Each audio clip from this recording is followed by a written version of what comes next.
Hello? Hello? 1, 2. Hello? Ah! Hang on.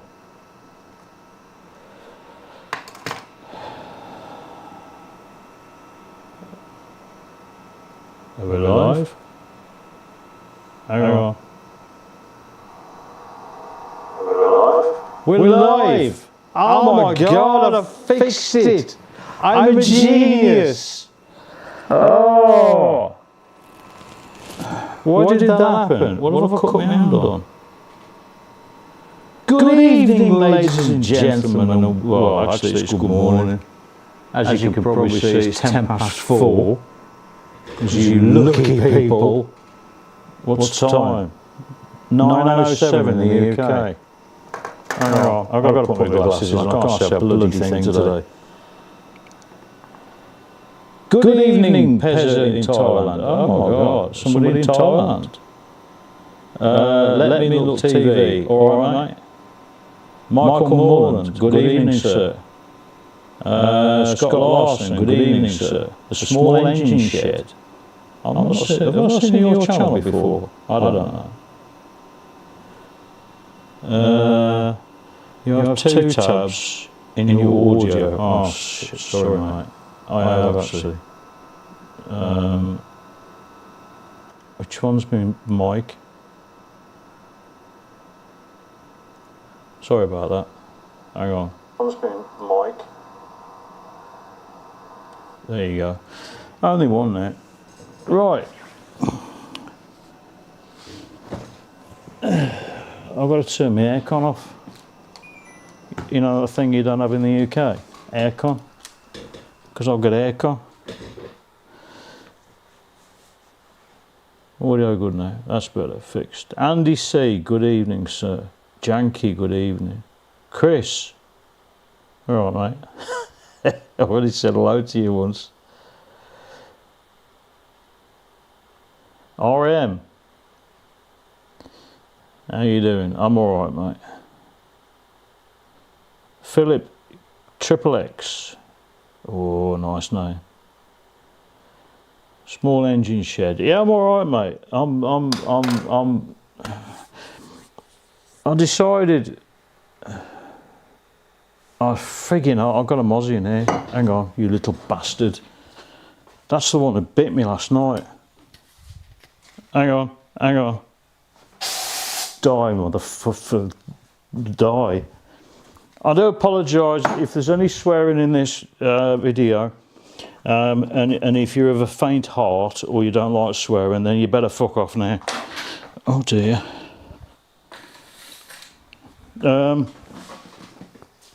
Yeah, I'm alright, mate. I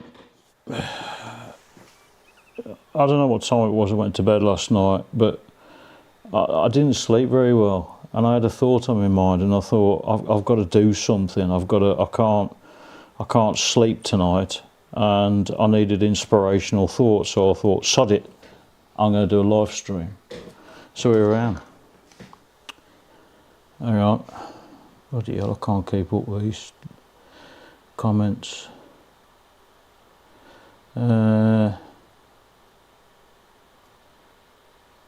What annoying insects do you have in Thailand? Every one of them, mate. They're all annoying. They are all annoying. Every single one of them. Everything that flies, if it's got wings, it flies. It's annoying. Birds, they're annoying. No, they're not actually. Annoying insects, we've got the mosquitoes. There's 2 types of mosquito basically. You've got a normal one which just bites you. You don't even notice it. It could be anywhere. I've got them on my neck from when I was hitting a tree yesterday for no reason. I just hit trees. I don't like them. I was hitting a tree and I had mosquito bites on my neck. Although I've got mosquito repellent on, which is the 7-Eleven one, which is really good. It's the best one. Anyway, yes, so you've got normal mosquitoes and you've got super mosquitoes. And the super mosquitoes, they're black things and they're about 10 millimeters long. And when they bite, you know they bite. It bloody hurts. Going back about a week ago, I don't know where I've been. something to do. Oh yes, I had to get my residency certificate because I bought a new motorbike. But anyway, yes, I had to get whatever. I came out of the visa place and I put my helmet on and I went about 50 yards up the road and I got a bite here. I got a mosquito land right there, and it's still a bit tender, but I really did feel it. So yes, mosquitoes. Sandflies is the other one. They're just so friggin' annoying.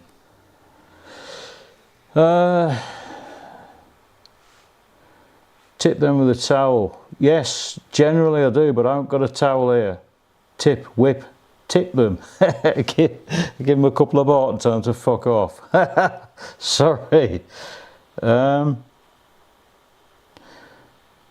you're assumedly settled in, what's the future plans there?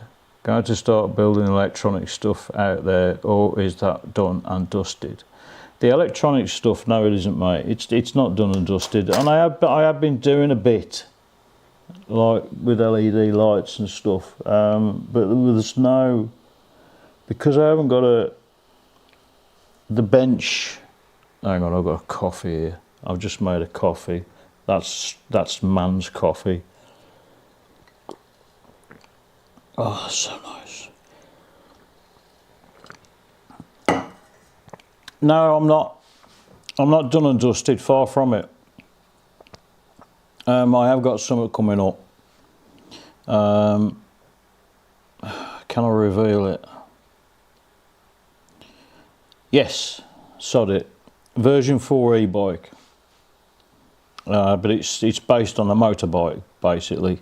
If you're in the UK, it's a motorbike. Over here, it's called a scooter, which is what I wanted to do. That sort of thing. I wanted to get an existing motorbike, and convert it, because doing it on push bikes or pedal cycles or whatever you want to call it, do it on those is, there's a certain limitation that you can't go above that, and I hit that limitation with version 3 when I did that, and I said that version 4 would be based on the motorbike, and it is. That's all I can tell you at the minute. So the electronic side of it, no, it hasn't. It definitely has not gone. I've got a lot of plans, but whether it's all finances, mate, unfortunately. So I don't know if I can afford it, which is basically part of the reason why I'm here. So I'll talk about that in a minute. Hang on. Next one. Sorry. Great seeing you. We're doing well in Thailand. Long time lurker. Been watching the FNL days. Sorry. Yeah. I've been meaning to start to do live streams for a long time, but I'm never comfortable in front of a camera, especially when, well, me with live streams. I'd do it on Patreon, or I used to. We used to have a Saturday live stream, I think, and I used to give all my stuff away, but I've never done live streams like this. But maybe I should start doing it. Have a weekly live stream. Not at bloody 4 o'clock in the morning. It's 4:15 here. AM. Right. TM30. No, mate. You get your TM30 is basically your 90-day immigration. I needed a residency certificate, which you get your visa, you get your TM30, and then you can get a residency certificate to buy a vehicle, basically, which I can't show you because I haven't got one, because I gave it to the owner of the vehicle, so as he can get my license plate. So that'll be here in the next couple of weeks, and then I can ride it on the road. I haven't ridden it on the road yet, not much.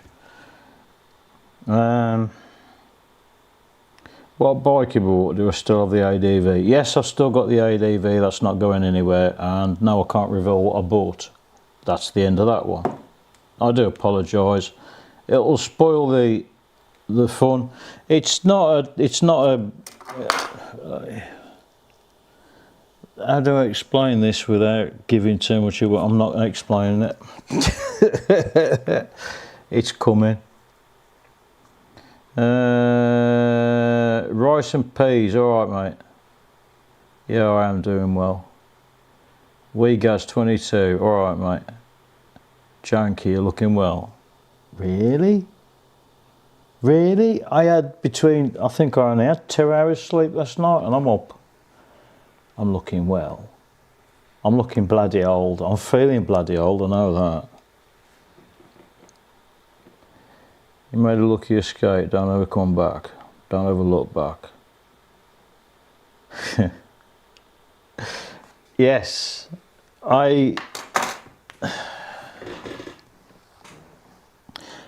recently I've been looking at the UK and I've been looking at what's going on, the things that are factually happening now.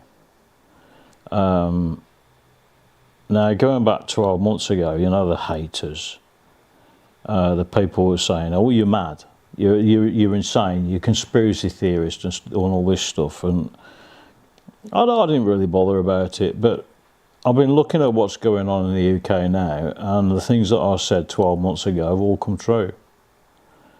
The Great White Replacement theory is happening. It's happening, and it's a fact, a true fact that it is happening.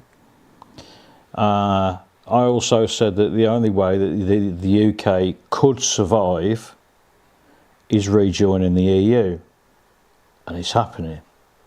And every single commenter on that statement said that you are completely insane by saying things like that.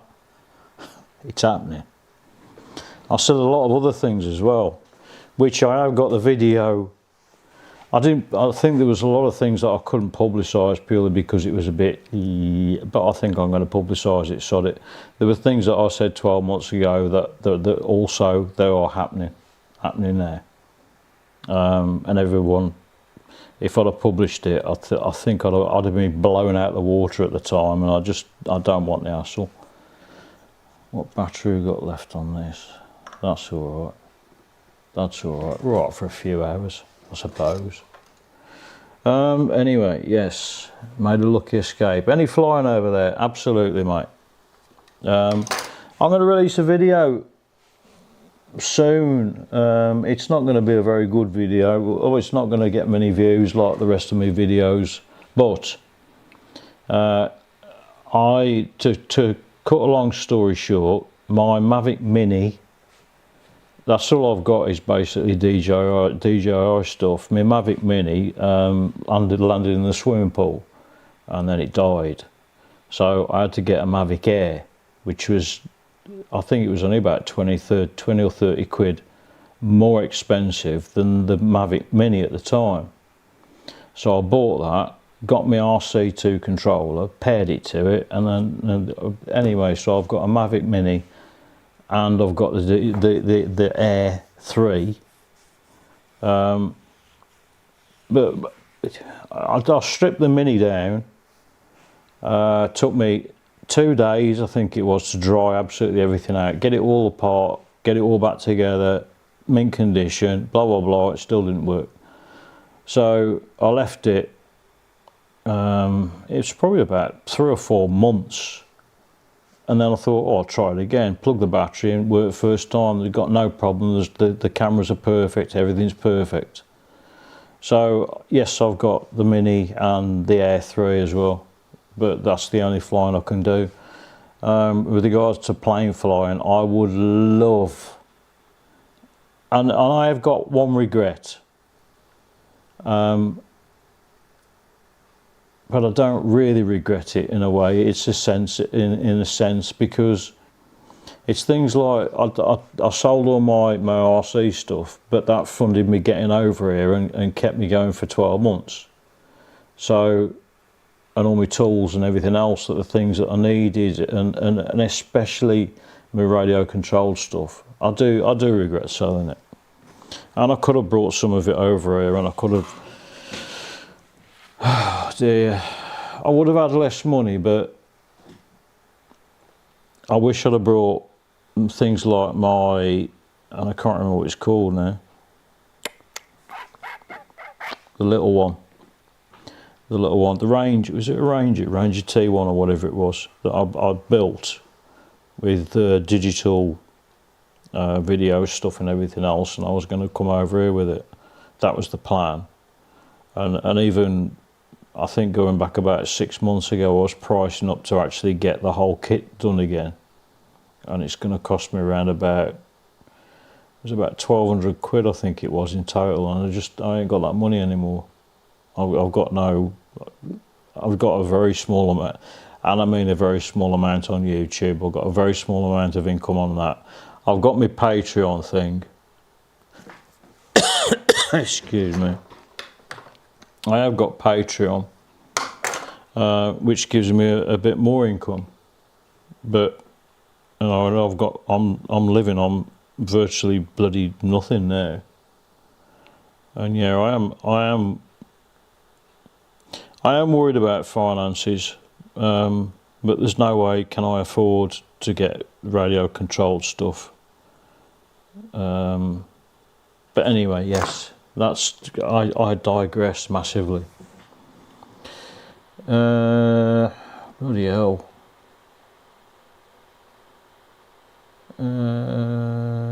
Where's the last comment gone? How many flying? There it is. It's been a while since I've been here, and you're looking happy. Even a bit older. Andy C, cheers mate.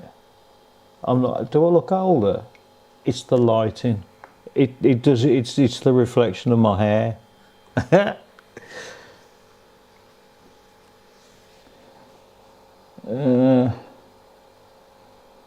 Pezza in Thailand. I want to get out of the UK. I thought you were in Thailand purely by that name, in Thailand. If you want to get out of the UK, mate, get out of the UK. There's got to be a way for everybody. I can't stand it when people say I'm trapped. No, I can't stand it when people are trapped. There is a way for everybody to do anything in life. I fully believe that anybody could do anything in life. You know, when you're younger, when you're at school, and everyone said that the teachers say you can be anybody, you can do anything, you can do whatever you want, and I always maintain that in life. I don't know what's this thing. It's not a theory or what. Well, I suppose it's a theory that your life is actually planned, and your destination.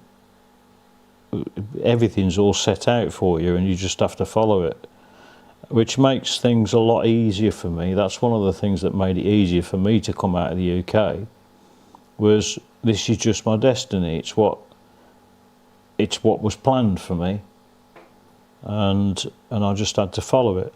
So yeah, get out of the UK. If you want to get out, find a way.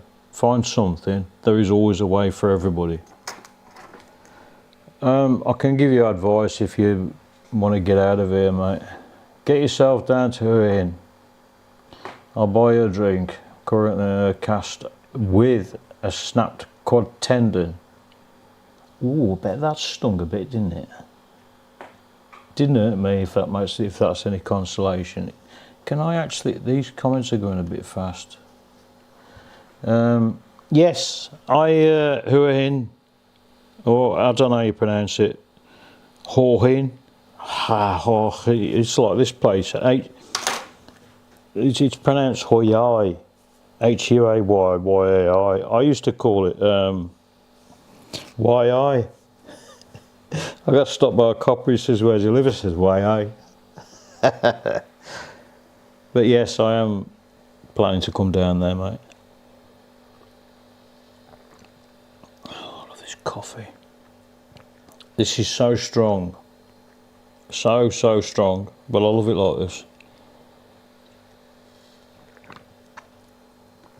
And I only drink coffee in the mornings. I do not drink coffee in an afternoon, and people are saying that's why you don't sleep. No, it isn't.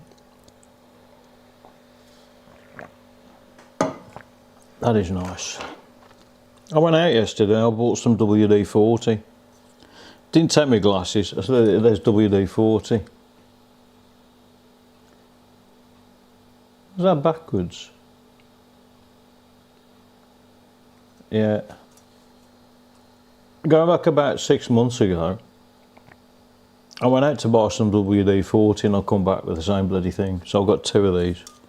I need to take my bloody glasses next time.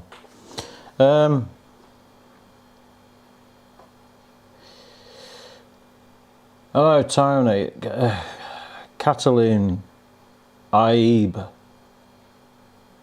I probably just slaughtered your name, but you know that's I can't pronounce it. All right, mate. I'm all right. Skyris UK. Always followed your FPV builds. Then watched as you stuff it up a tree. Yeah, I used to stuff everything up the bloody tree.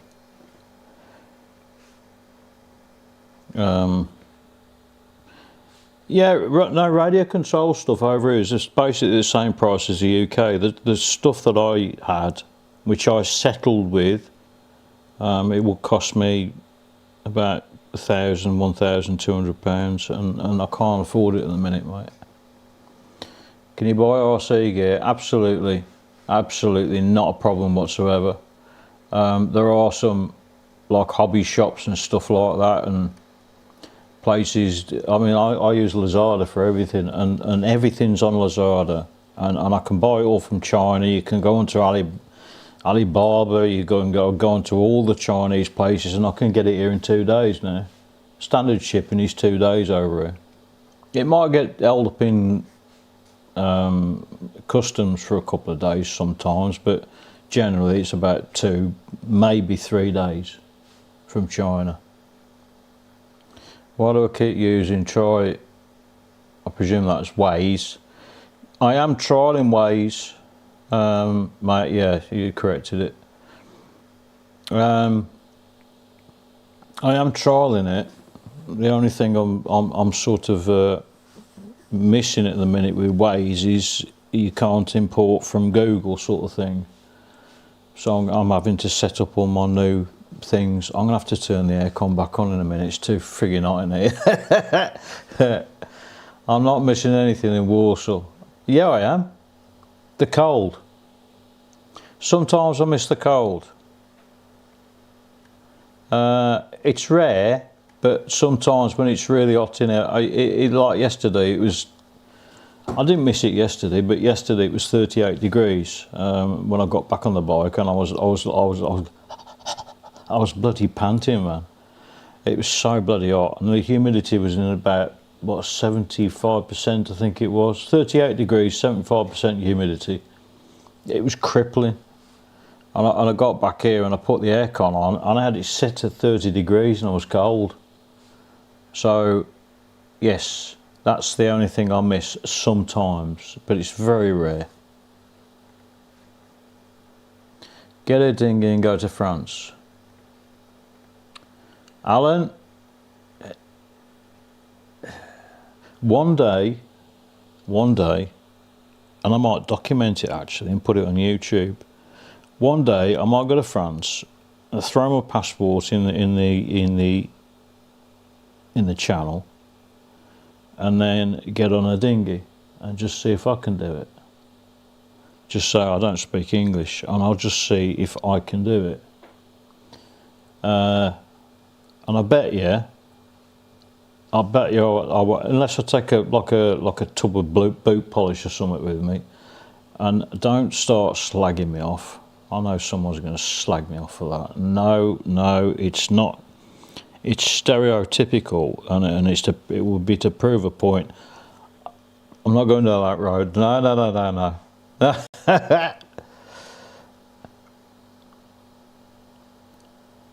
in the UK, don't feel trapped with planning to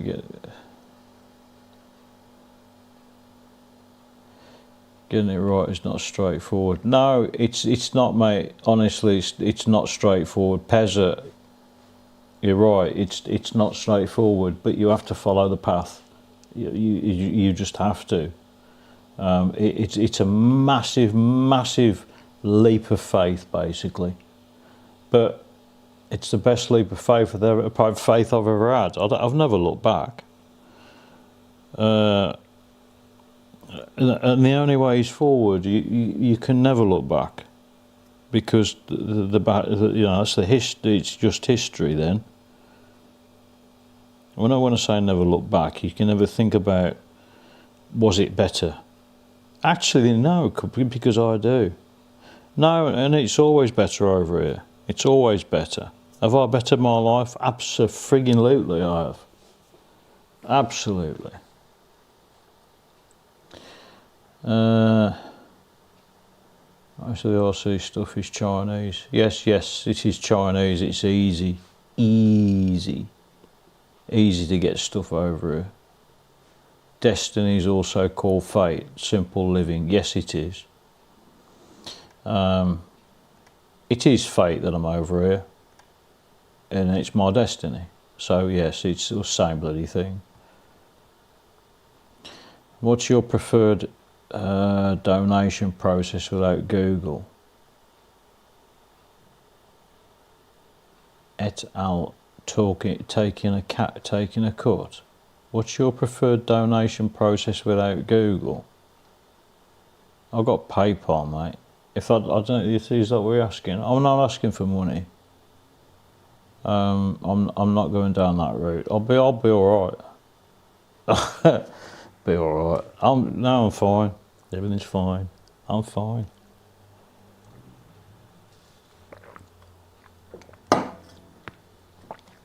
I reckon, but my PayPal account is in all my videos, I think.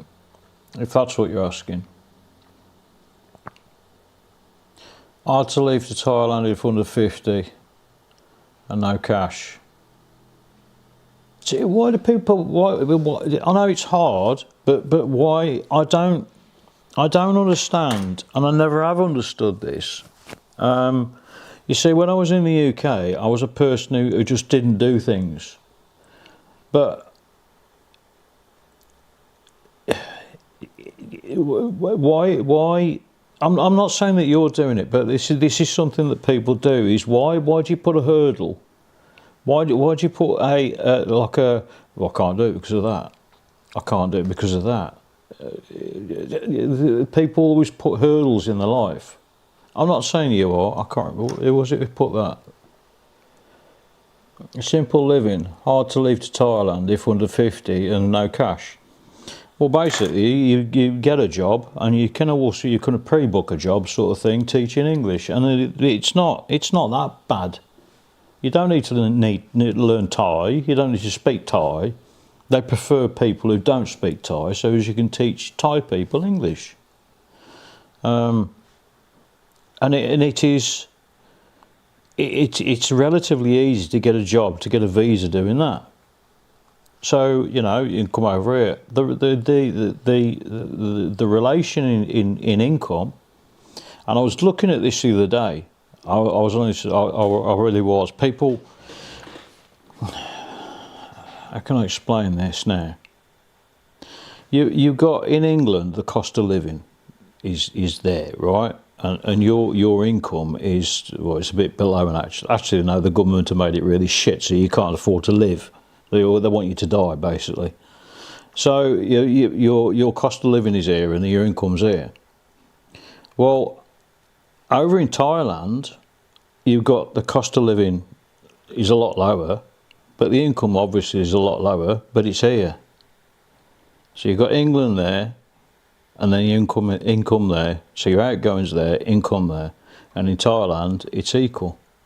So in relation, yes, it's costing you less money to live here, but you get paid less, but it's equal. And I did a lot of research into this, and I might do the video about it, because people seem to think, I mean, number one, Thailand's a third world shithole, which I do not see any evidence of that whatsoever. And they think that, oh yeah, the income's a lot lower. No, it isn't. It's the same. It's the same as in England. In fact, the income in relation to the cost of living is better. It's not by a lot, but it is better. No, it's better. It's right. It's better than the UK, because the cost of living is like that now, and then your income's down here. And in Thailand, it's equal. So, whatever. I don't know where I was going with that. Vladimir, you alright, mate? How's life? Am I learning the language? Yes, I am. No, well, I'm trying to. Oh dear, it's so hard to learn things when you're over 50, unless it's electronics. I don't know what it is with my I've got to turn this aircon on, man. It's getting bloody hot in here. It's at least, it must be 35 degrees in here. Oh. Learning Thai, I only know broken Thai, like, I suppose I know more than the visitor. And I do, I'm not saying any of it in here because it's embarrassing. I know more than the visitor, but I don't speak it to English people. I will only speak it to Thai people, and then Thai people take the piss out of me and I don't do it again. I do, I don't mind. They understand. They understand that people don't speak English, and to be honest, yes, going back, it's very, very hard for me to ingest. Is that the word? It's hard for me to learn. I think when you hit 50, that's when things start to get really, really complex, and you've got no room in your mind and your brain. You know, I've got a lot of information retained in here and it's full. So I've got a mental block, and I don't know why. I dedicated a complete week, night and day, to learning Thai, and I learned a hell of a lot.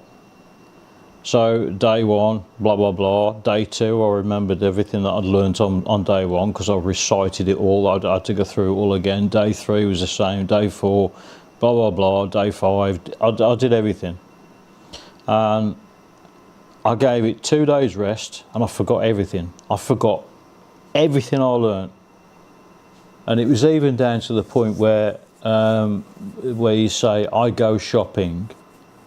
I forgot that. I forgot everything. And the longer I've left it now, because I've had to dedicate a lot of time onto my new project, which I'm not going into, I think I've learnt about 75% of that I learnt. But I know more about electronics now. But yes, I am.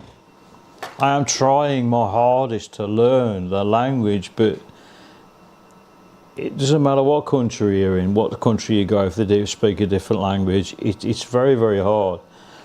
But Thai, the construct of Thai language is difficult as well, and it's also very tonal, like in the UK. I mean, if you say to someone, oh, you're a tosser, you know, that's a whatever. But if you look at someone in the face and you call them a tosser, it's completely different. So, but Thai is completely tonal, the same as the UK, but even Thai is a lot more tonal. So it all depends what tone you say something, and depending what it means. And there's a lot of the same in English. There's a lot of same things that mean different things depending how you say it. So, yeah. Anyway, going on. Hit the like button. Yes, David Howard. Do I know you? Yes, hit the like button. Hit it 3 times. How to get out of the UK. Swap car for van, put bed in van, get in van, drive to Dover, get on ferry. Literally no simpler than that. Right. What about get a van, live in van, drive to Dover, throw your passport in the sea, get on a dinghy. Free living, man. Even better. How many times have you dropped your bike so far?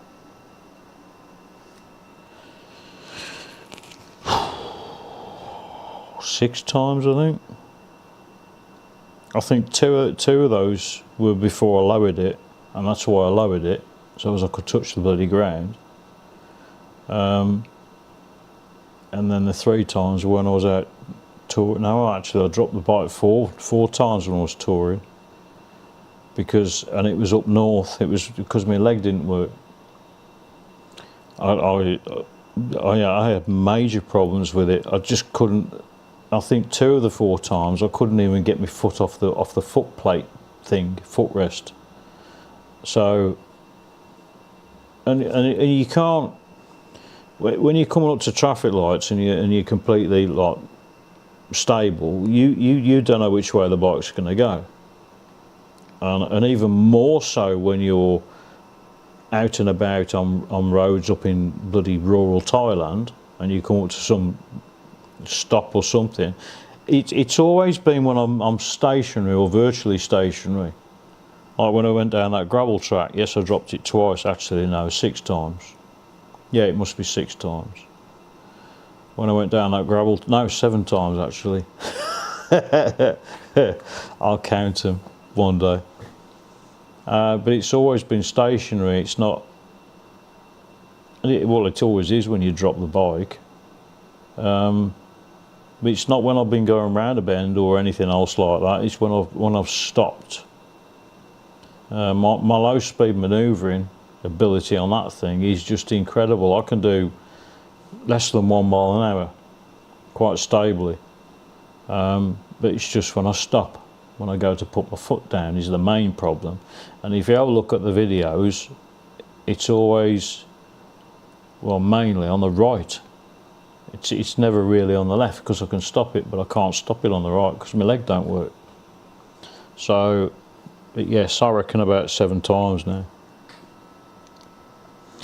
How's the ADV going? Going for swimmingly, mate.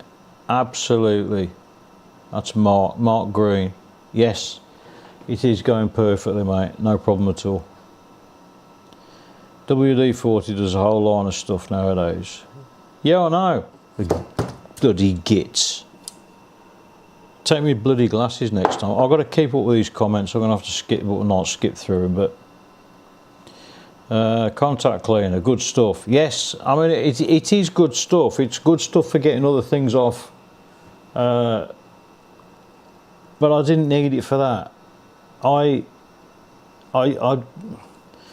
needed to free up a side stand initially. I put grease on it. It didn't work. Well, it did work to an extent, but I needed to get right in there without taking the bloody thing apart, because side stands have got a big spring on them, and when you put a big spring on something, it's very, very hard to get it back together, as I found out a few times. So I thought I'll get some WD-40 and I'll spray it with that.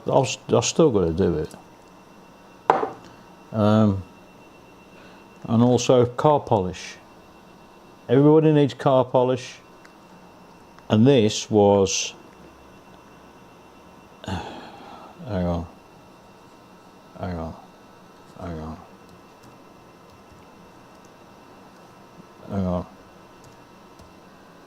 19 pence. Where's my thing? Oh, there it is. 19p I paid for that car polish. I don't know what it is. It's probably bloody sandpaper inside. I don't know.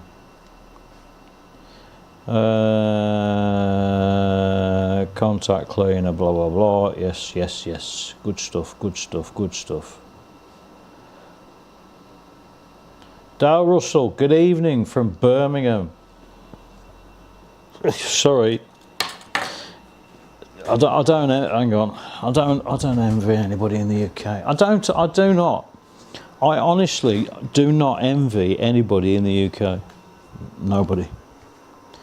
Even if they had £25 million, I still wouldn't envy them.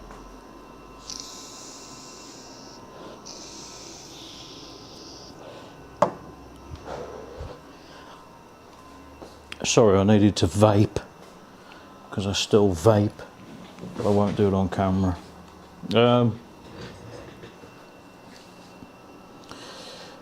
3 degrees. Oh, hang on, I've got to go back. Question. Thoughts on immigration hotels? Harold Betterson, are you baiting me? If I start, oh my God, I won't stop. I'll get banned. I will get banned. My thoughts on immigration hotels. Do you really want me to answer that? How many people want me to talk about immigration? Just drop a comment. Just say me, and I'll go on it. But otherwise, I'm not talking about it. 35, a lucky bastard. Yes, Paul Williams. Of course I am. It's still too bloody hot in here, and it's set at 28 degrees. That's better. Oh, I turned it on. It was 32. Bloody hell, it's hot. Could I scrape a living in Thailand, $650 a month? Not a drinker, not interested in woman. Yes, you can. You can live very, very cheaply over here, but it can creep up on you, which I found out, and I have to rein it back in. It's the same in any country, you know. In the UK, if you think, I generally 9 times out of 10 I use over it's called Grab. I don't know what it's called, and it's probably Uber Eats sort of equivalent in the UK, and I use Grab. And I think 9 times out of 10 I'll order a meal. Hang on. I've got one here.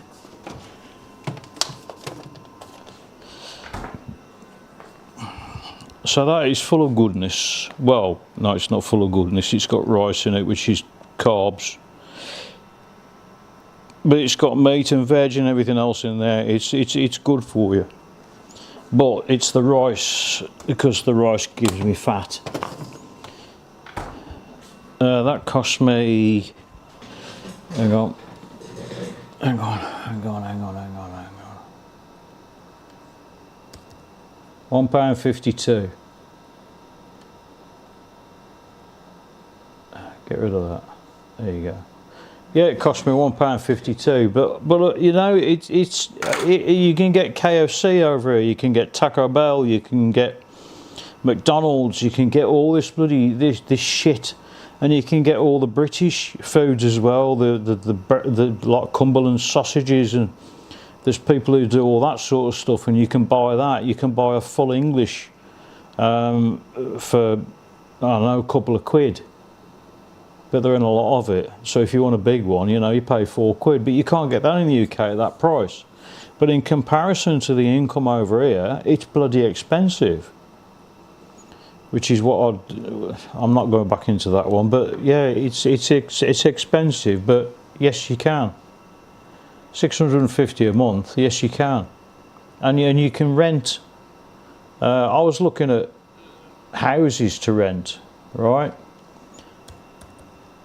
For £140 a month, which is expensive, really. I've seen a house, right? It's not in the middle of nowhere. It's within population sort of area.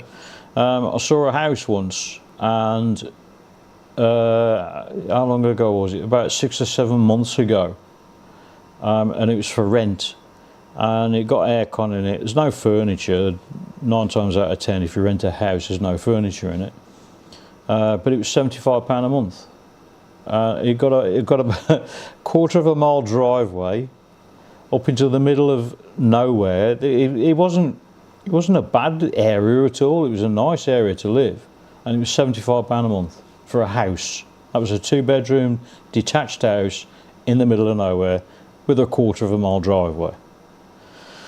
But obviously you've got to pay for your electric, but electric and your water, which is sort of city rates. I don't think this place had running water.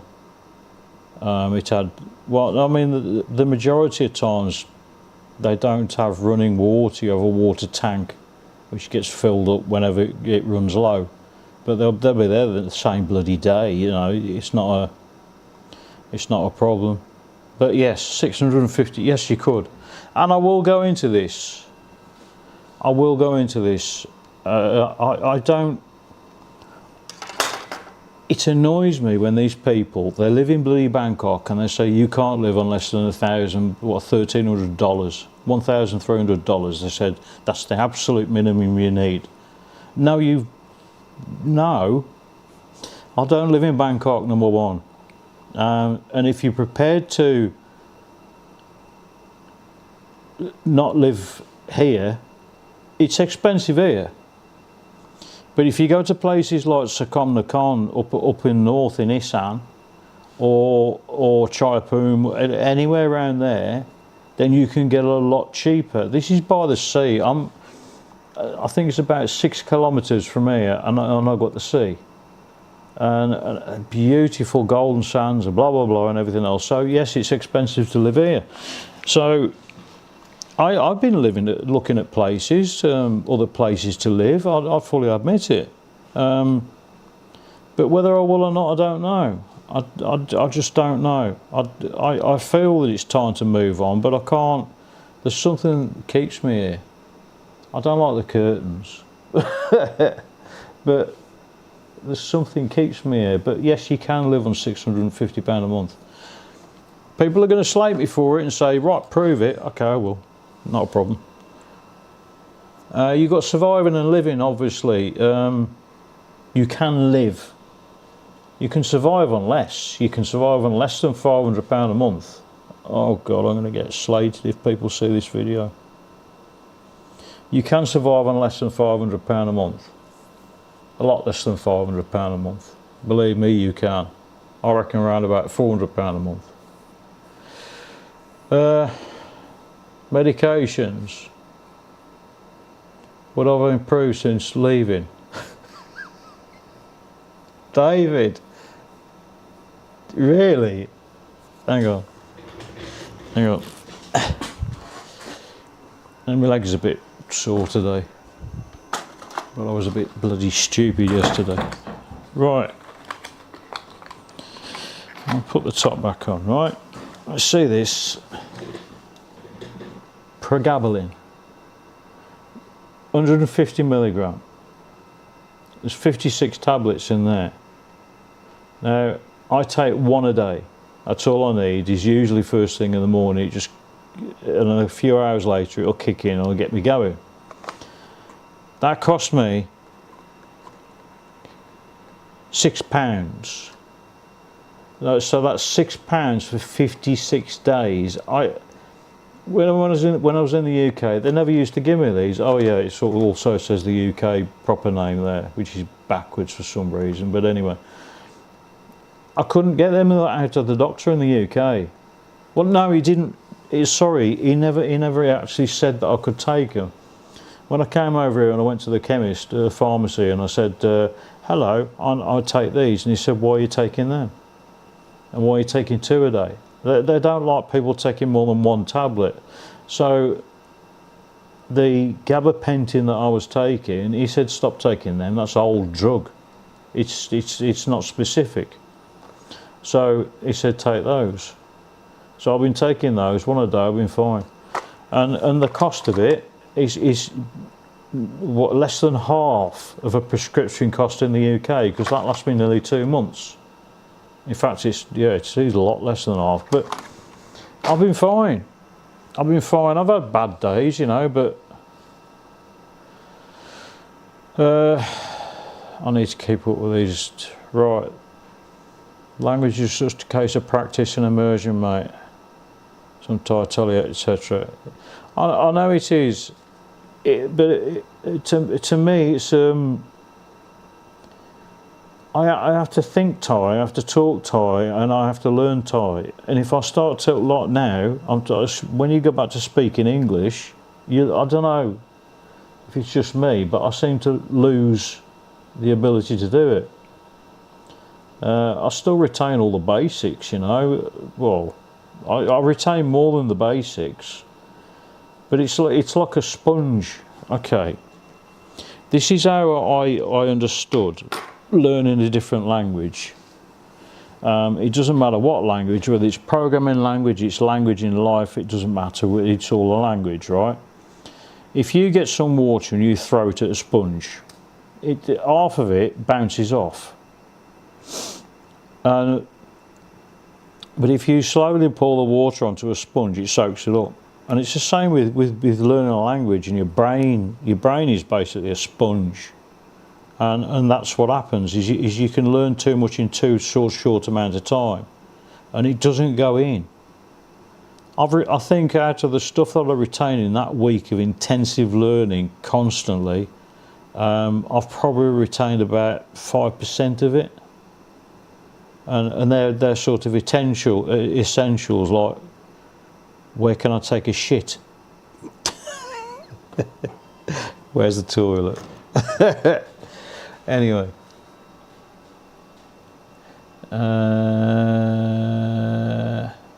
How's your health? Is it costly to get a car over there? No. If it's made in Thailand, if you buy basically any European car, there's something like about 200% import duty on it. It's ridiculous amount.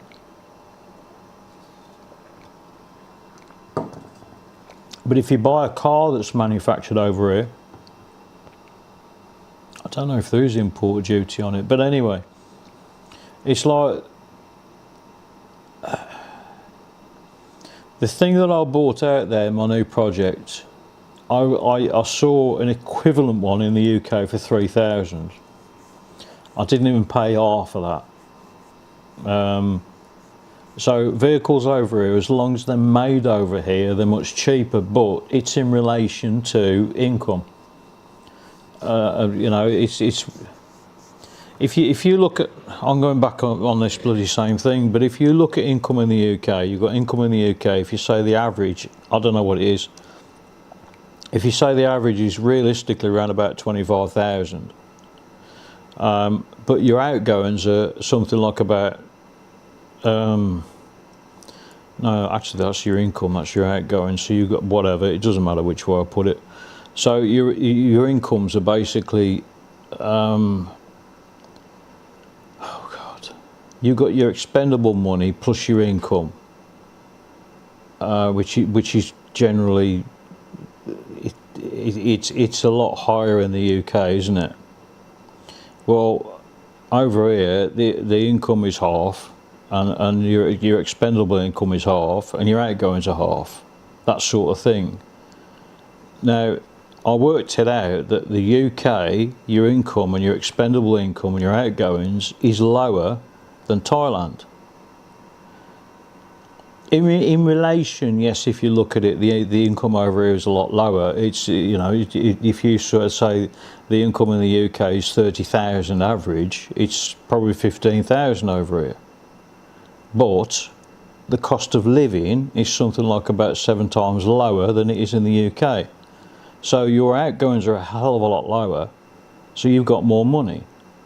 But if you go to England and you try and spend your time money, oh my God, it's 7 times more expensive. So your money ain't going to go a lot further, any further. But yes, with relation to cars, it's all relation of cost. And it is cheaper over here to buy a car than it is in England. Obviously, even if you take income and all your outgoings into account, it's cheaper to buy a car over here, by quite a lot, to be honest. But you don't see that many cars on the road. Motorbikes, oh my God.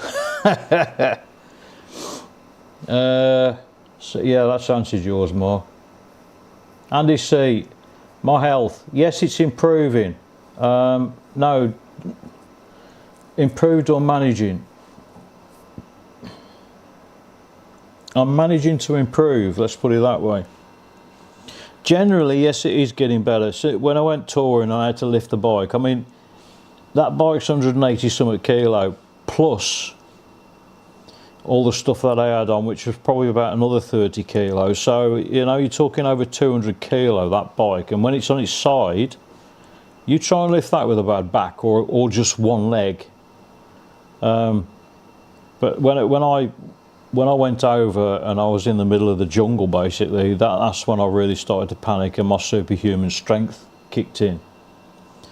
And I hurt my back. I genuinely did hurt my back. I mean, I was trying to strengthen my core and lift more with my core than anything, just to protect my back.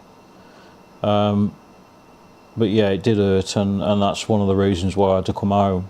Well, the other reason was because of the cold. I wasn't prepared for the cold. So yes, my health is improving. In relation to the UK, I couldn't have lifted that bike in the UK. Not a chance. I wasn't as fit. I'm fatter now, but I'm fitter. My core strength's built up. So yes, my health generally overall has improved. My mental health, my physical health, every part of health has improved quite massively. If I think back to how I was in the UK, I need to sit down one day and think back. I need to watch the videos, all the documentation that I did, the documentaries about living in the UK and how I felt at the time. Because there's a lot I never showed, obviously, but yes, I do need to sit and think about how it was in the UK. But yes, I'd say my overall health and my mental health, my physical health, and everything has improved. I'd say 5 or 6 times. That completely doesn't mean it's got no sense, but whatever. Yes, very much more, mate.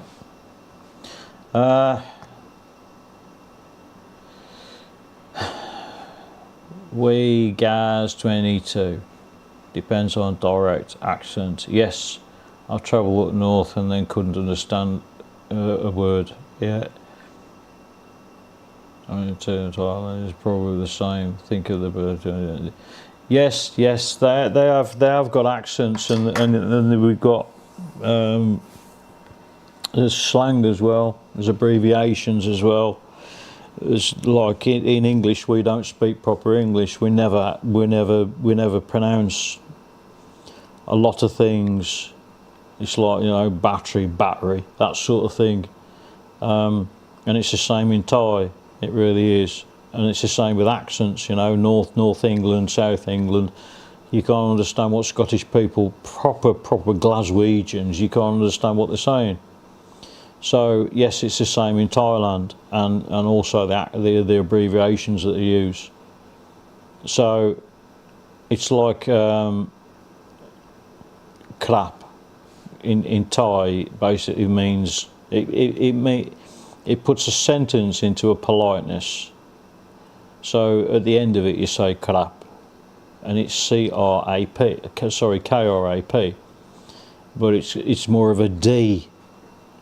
The R is more of a D than actually an R. But they also say cap, which is an abbreviation. So yes, they do use abbreviations. That's just a simple thing. I mean, there's loads of other things that they use abbreviations. And I've also noticed with Thai people, and it's probably the same all over the world, when you say to them, speak slowly, they'll say 2 words and then they're off again. Oh dear. 19p, relabeled toothpaste. Hang on.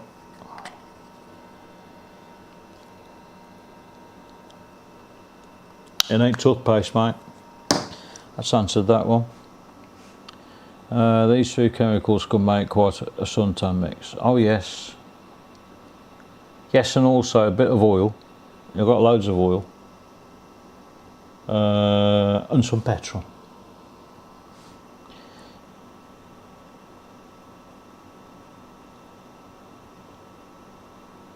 Kismet.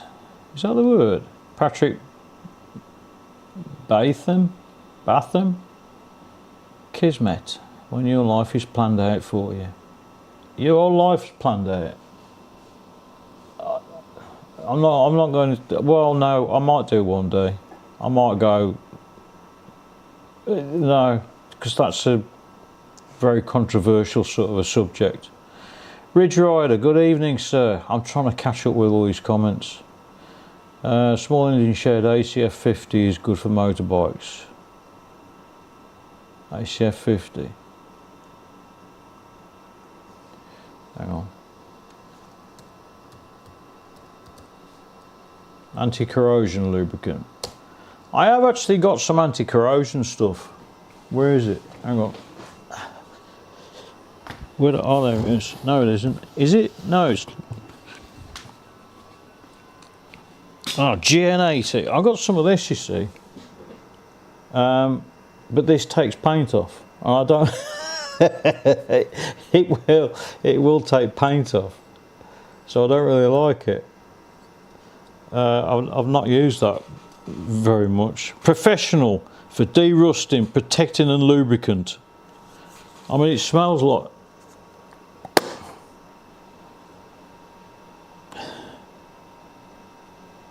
It's got a very familiar smell, but it's not WD-40. It's like a. It smells like soap. It's quite weird, but yeah, I don't use that because I noticed it does take paint off.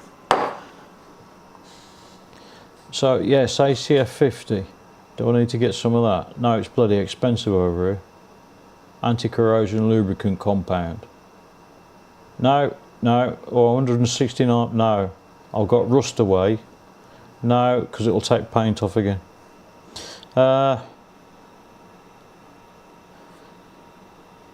Don't do it. Too late. Walsall town is shocking now. I'm going to look at the UK and look at how Walsall is now and look at videos. I did see one recently. I don't remember. I think it might have been Walsall. About Walsall not being the same as it used to be because all the places shut down and things.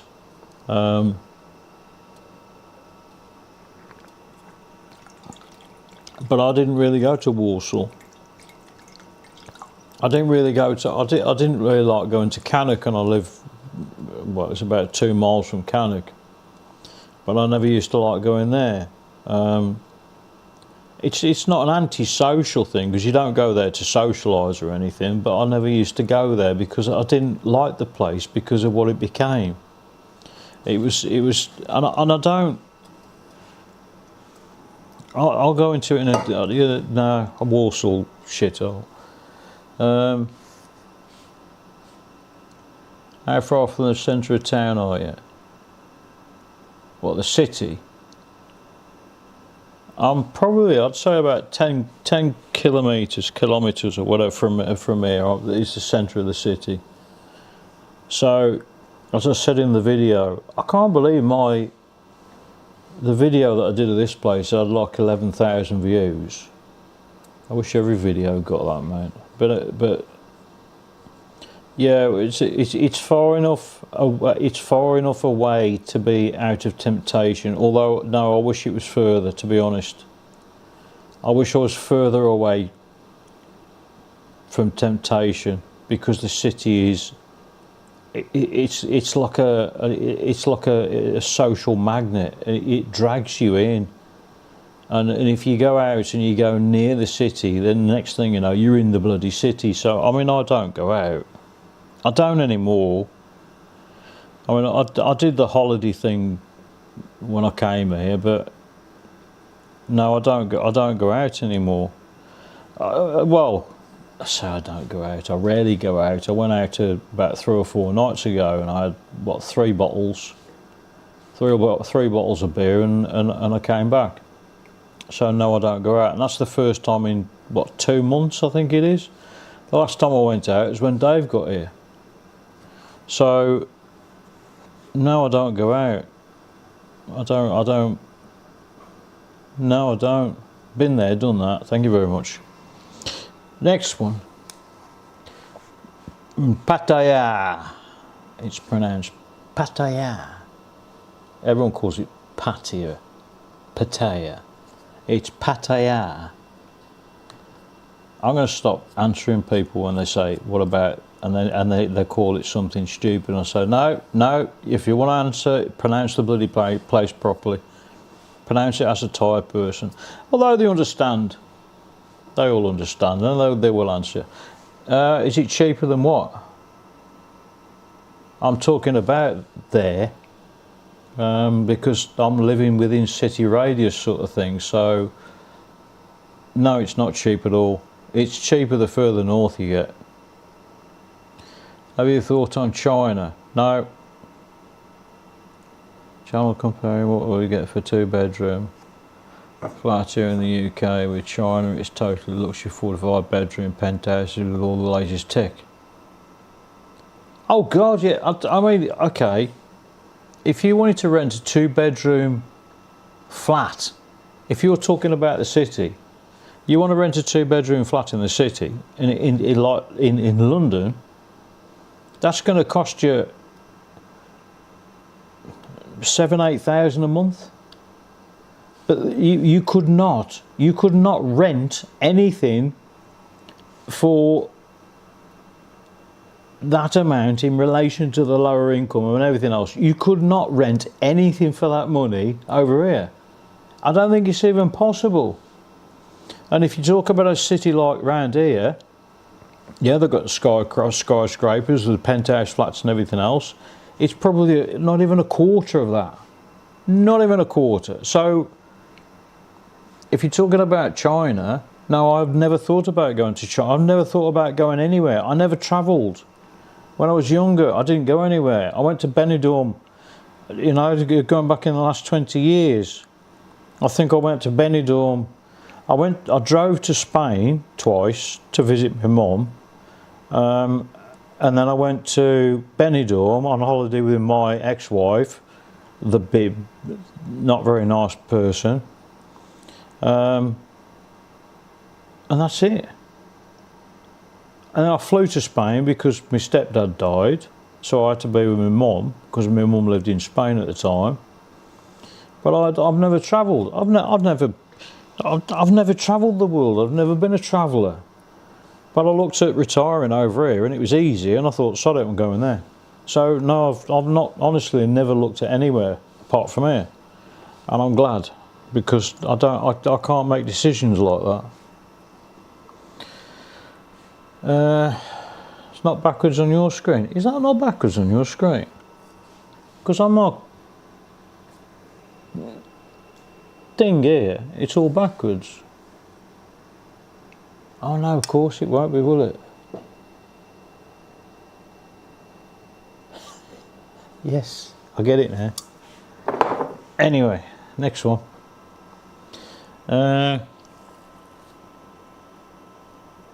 Forgavin Criblola. £65 a pill. Bloody hell. Not the old even the correct footwear. Oh yeah, Noddy Older. Yeah, no, I met Noddy. No, I didn't. No, tell the truth. I'll tell you the truth. What happened was I was at school and I was bloody hell, about 10 or 11 years old, and we had sponsored Help the Aged thing. Anyway, I was going around getting sponsors and stuff like that. I was asking random people in the bloody street, and I was around my friend's house, and he said, "We'll go and ask Noddy." I said, "All right then." Didn't know who he was. I knew who he was, but I never knew. I knew the Merry Christmas and everything else, and I knew all that, but I didn't know who the person was. Never heard his name before. So we went and knocked on this gate. I remember it was a very big gate, which is probably only that big because I was only small at the time, and I'm only small now. But we knocked on the gate, and I remember this big bloke just appeared, and I said, no, because my mate said to me, all you need to do is just say to him, can Noddy sponsor me? So I was thinking, you know, Noddy, I was thinking this bloke could come out with this big red hat and God knows what, that sort of thing. But anyway, yes, he sponsored me, helped the aged thing, and he also paid up. I never met the bloke, but yes, I've knocked on his door. Well, his gate, and then this big bloke turned up. Anyway, yes, Noddy Older in Warsaw. Keep up, 20 minutes behind the comments. Oh, come on, I'm getting to it. Bloody hell, give me time. So many pickup trucks. Oh yeah, pickups all over bloody Thailand. The Mitsubishi, the D-Max and stuff like that, you know, they're bloody everywhere. Good night, Tony and everybody, it's 1 AM here. Yes, Vladimir, good night, sir. Enjoy life, keep smiling, mate. I'll drop you a text in a bit.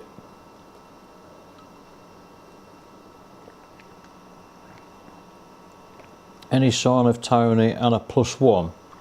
What, you mean a woman? Oh yeah, of course, yeah, it's on the horizon. Well, no, I wouldn't say it's on the horizon. It's a possibility. I'll never dismiss a possibility. The only thing I've learned something since I've been over it. Hang on a minute. Hang on. I'm not vaping on camera. Although there's no bloody need to hide it, but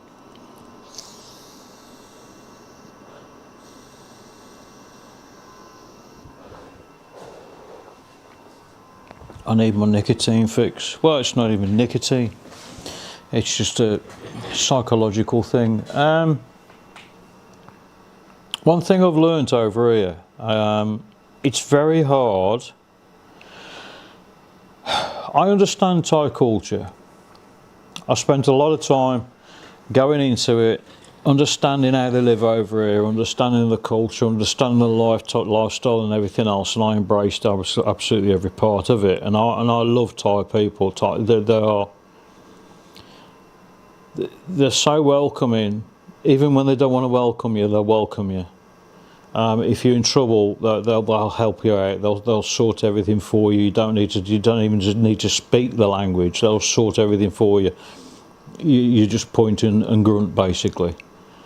When I go out, I try, and I'm in Thai company. If there's an English person there, I won't speak Thai. I don't know what it is, a psychological thing.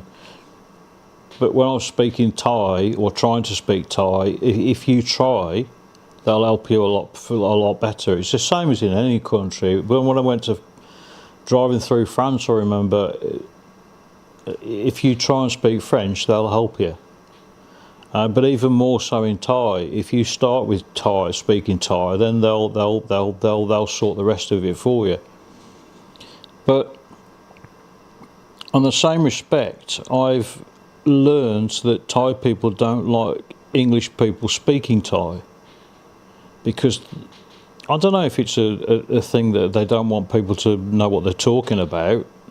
You know, if you understand Thai, I understand Thai, but I can't speak it. It's quite weird.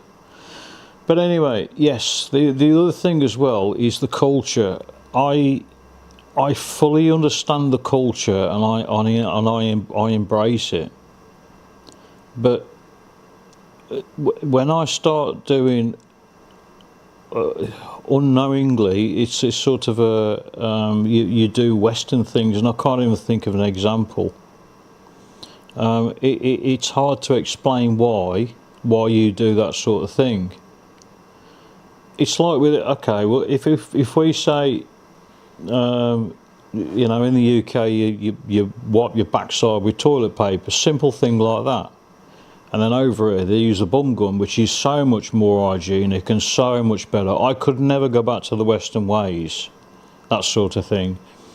But when you try and explain the Western culture to a Thai person, they can't understand it. They don't comprehend it. I don't know if they don't want to, or they just don't. I don't know. But this is a barrier that I've got with meeting a woman. Is I'm a Westerner, and I've got Western values, and it's hard to get rid of them. Some of them. It's like when you talk about morals and stuff like that. They don't understand morality. I don't know. Is there a woman on the horizon? No, there isn't. Not at the moment, because I've not met that woman. I think I honestly need to find a woman who doesn't speak any English whatsoever. I don't know why. But no, yeah, to answer your question, no. Yeah, there is a possibility. There is a plus one possibility. Possible, I don't know. Oh my God. Steve! You're right, mate. FPV Steve, I haven't heard of you. Or see, I haven't actually watched any. Hang on, can I open that in a tab? Steve, I honestly have not. What's that going to do? I need to watch. Have you done any videos yet, Steve? I used to watch all your videos in the UK, and I haven't seen any of them.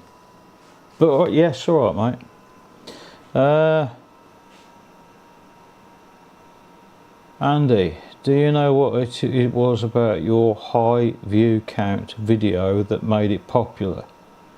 Do you just produce what you want to, or try and recreate the well viewed ones? I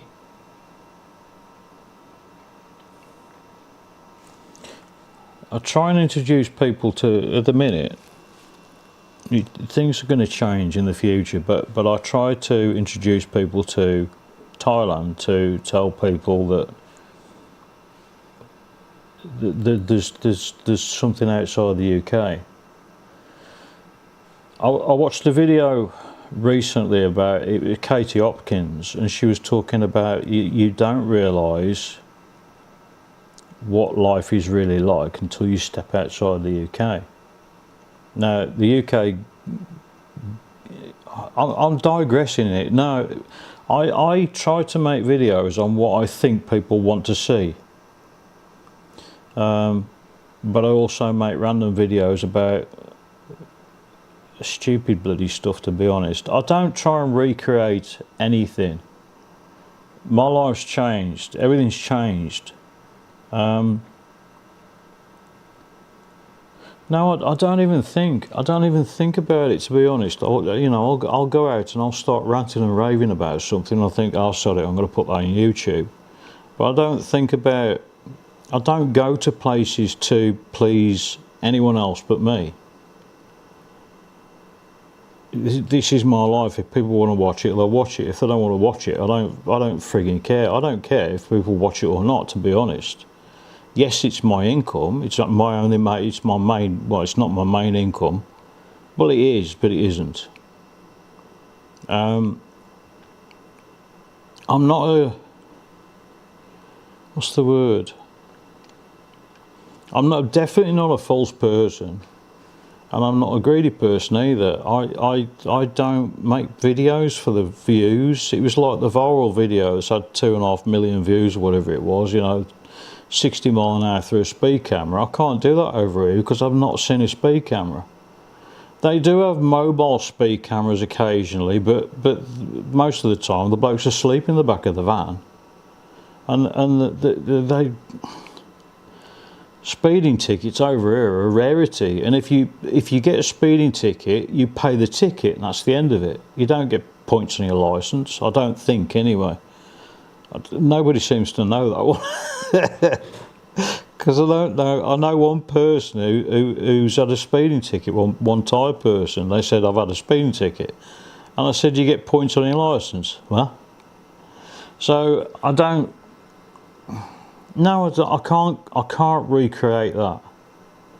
The only way I could recreate that is try and break a land speed record on an electric push bike. That's the only way I could recreate that video, and the time's gone. I don't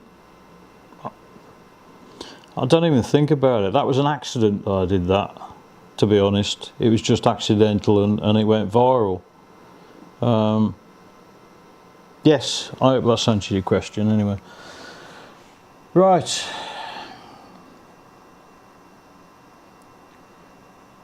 Oh my god.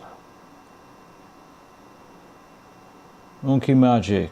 No, I meant the average 2-bedroom flat, £700 to £1,200. I mean, if you're talking about, right, an average of about 900 quid. 950 quid on average. 950 quid over here. Hang on. 950 quid. 950. 40,000 baht a month. Yeah. How about a 4-bedroom? No. Yes, it would be. I reckon a 4-bedroom detached frigging mansion with bathroom in every bedroom, 4-bedroom, 4-bathroom, massive kitchen, fully furnished, 41,000 baht a month. Oh my god. That will get you a frigging palace, basically. Oh, I wish. Anyway, Walsall Road, Great Worley is still full of roadworks. They just keep moving them up and down the road every week, full of potholes. And don't get, yes, Great Worley shithole. I won't say Great Worley's a shithole. Great Worley was a good place. That's where I lived, obviously, and I found a lot of good things about it. Hang on. Listen. Shh.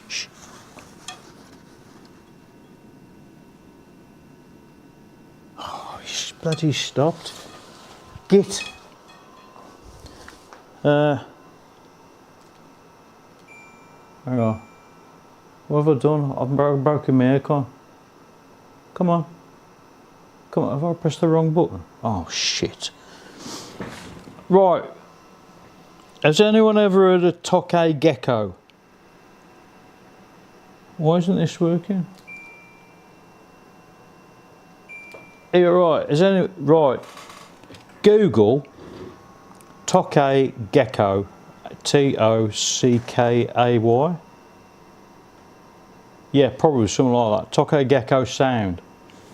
They say fuck you. I ain't joking. When you hear them outside, they say fuck you, and they do it about 5 times. That's their mating call, basically. I was trying to get you to hear that, but you can't hear it because it's gone. Anyway.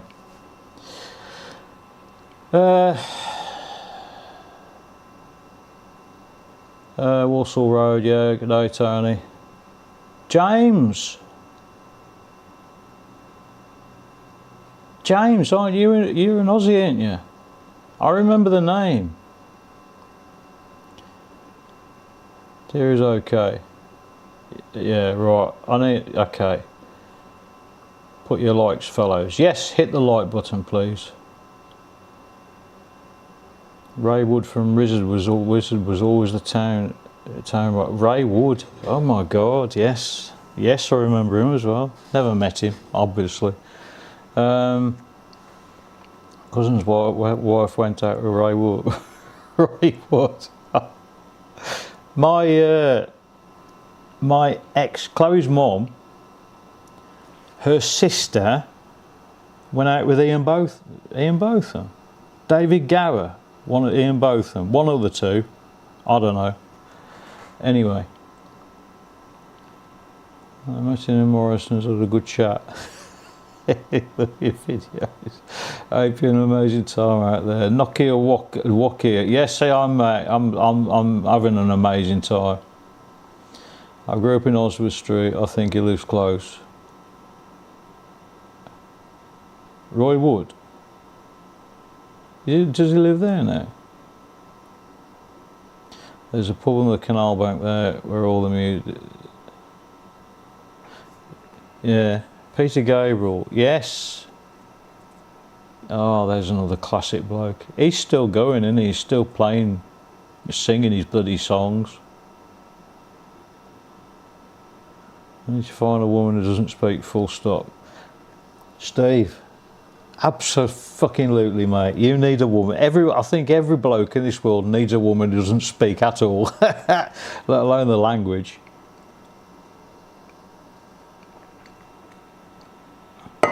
Inflatable. Yes, that's a good one. You keep her in your pocket.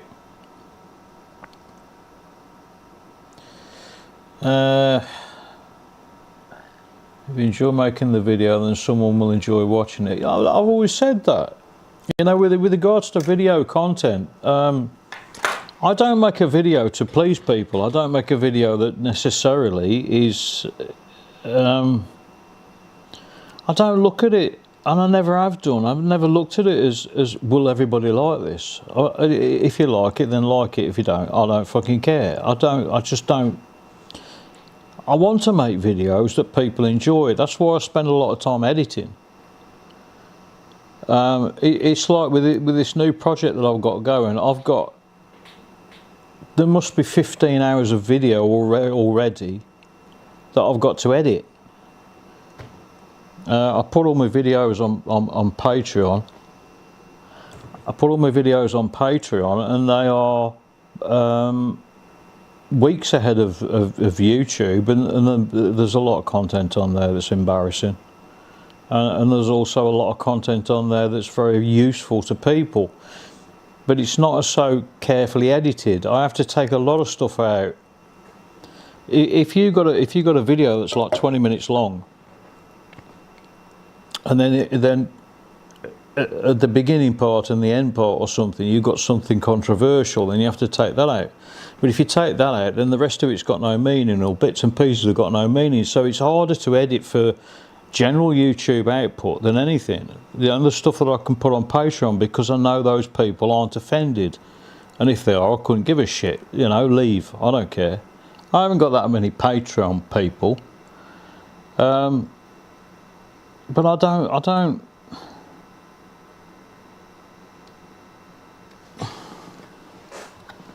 See, this is very dirty at the minute. It does need cleaning. I understand it's got coffee and everything else on it, but I always maintain by that. If you don't like it, don't fucking watch it. I don't care. And this comes from, that was 2022, wasn't it? Yes. But it comes from basically the start of the e-bike stuff, and people. I had death threats over that. I still to this day don't know why. That bloke who said I'm gonna come round, I'm gonna RAPE your wife, and I'm gonna kill your dog. And I'm thinking, what? That's over an e-bike. That's what I stopped making videos then. And then I came back a week later and I said, fuck you, I don't care. Well, come round, you know where I live, let's have a chat. I'll be waiting for you. A bit more prepared than I was when I read the comment. So, but I don't care if people like the video or not. I want people to, I'd like people to. I'd like to know if people are happy with it or not happy with it, so I don't make it. But I've never made video content to make people smile, because I don't care. I never have done. I don't think I ever will do. I just put random shit on. If people like it, oh, that's fair enough, I don't care. Anyway, right. I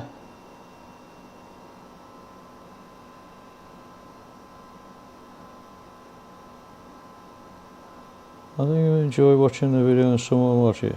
Mark! My cousin. Alright, mate. Literally my cousin. Is it? I presume it is. Thanks for answering all the questions. We're going to good catch up. Yes, I hope I have answered your questions, mate. And if anyone's got any questions about living here or coming over here, I can publicise some things, but other things have got to be, they've got to be on email, basically.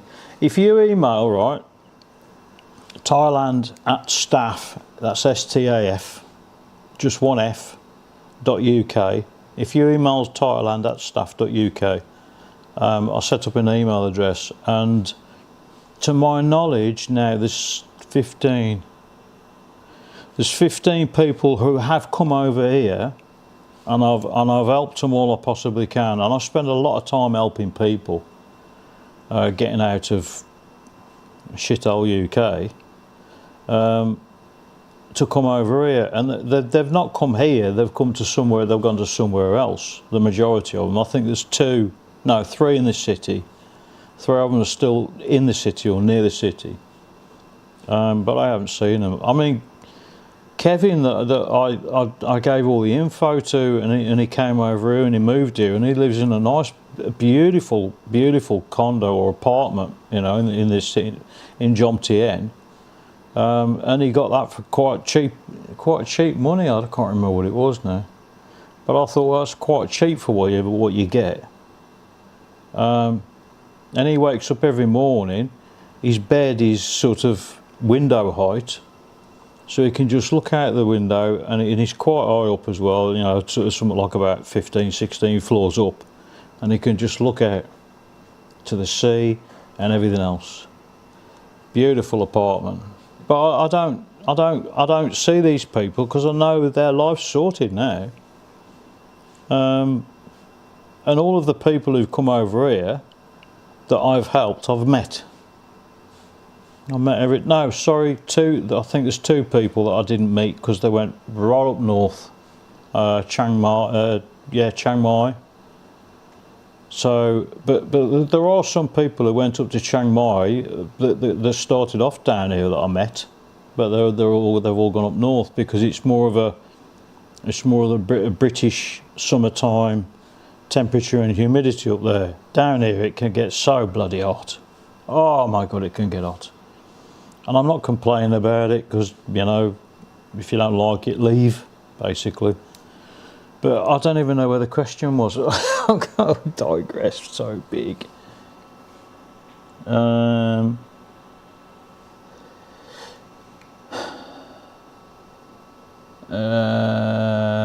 Cat meowing. Teeth as well. Oh God, yeah. I mean, lizards have got teeth, and they all point backwards. Basically, they rip the meat off like alligators and that sort of thing. They'd rip your bloody arm off, and or lizards, they're all the same. I make videos on whatever I'm making at the time. If people want to watch it, then great. Yes, that's exactly what I do, mate. I try to make all my vids like Gaza, hillbilly halfwit. Try to make all my vids like live, and the less I edit the better. I don't care if anyone watches them or not. Well, that's what I reserve for a live stream. I'm not a person of words, although I'm completely contradicting myself by doing this live stream. But I'm not a person of words, and I can't get that across. I'm not, you know, when you talk about going on about the UK and stuff like that, about the way that it is, I'm not a person who can think of words. I know what the problems are, but I can't think of how to explain it and talk about it. No,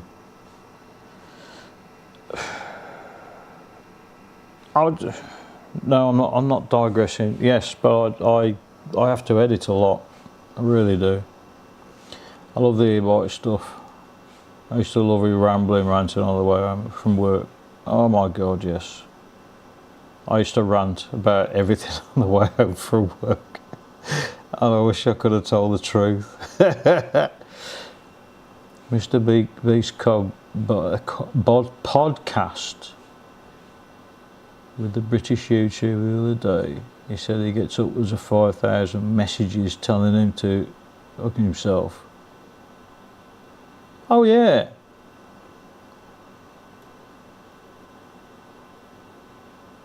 Yeah, I mean, it's things like, if you watch, I watch Whistling Diesel, or most of it, most of his videos. If you haven't, whistling, it's whistling diesel. If you just start typing it, it'll come up. I watch all his videos, and when he put a jet engine on a like a roundabout thing, and then fired it all up, and it completely destroyed. And he bought a Ferrari just to wreck it, basically. And fair dues. If you want to do that, if you've got the money to do it, you want to do that, do it. It's not my concern. And he got so many people were telling him how to basically destroy himself in an easy one easy fell. It was incredible. And he said he had death threats because he destroyed a Ferrari. If you got the money to do that, you want to waste that money, that's fine. It's up to you. I watch it just for entertainment.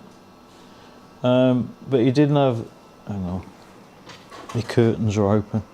He didn't have that many views on it, to be honest. But when they start, it's like he's decided to open a brand called Al Coco or something like that, or Al Cola, I can't remember. But he decided to open a brand, and he started promoting his brand, and that really pissed me off. Using YouTube as a tool for your own business, I can't stand that. And also, and I swear that I will I did say from the start, I would never. I get so many emails about people wanting to insert a 30-second clip, and when people start getting bigger and bigger and bigger and bigger, and then suddenly they'll have something like NordVPN advert in the middle. You don't know how much that annoys me, and I'd never do it. I will never ever do it. And I have so many emails every single day asking for a 30-second clip, and I don't get that many views. I don't care what they're offering. I really don't give a shit. It's my video, and if you don't like it, don't watch it. But I won't have something in the middle. I honest to God, if I watch, what the hell was that? You get strange noises in Thailand as well. They just appear, just a noise, and you don't know where they come from. It might be the fridge. Anyway, yes, right. If I'm watching a video and I'll see and say, "No, I'd like you to hear from our sponsor." Fuck off! I'll stop the video. I can't watch it. I just cannot watch it. It annoys the snot out of me. Anyway.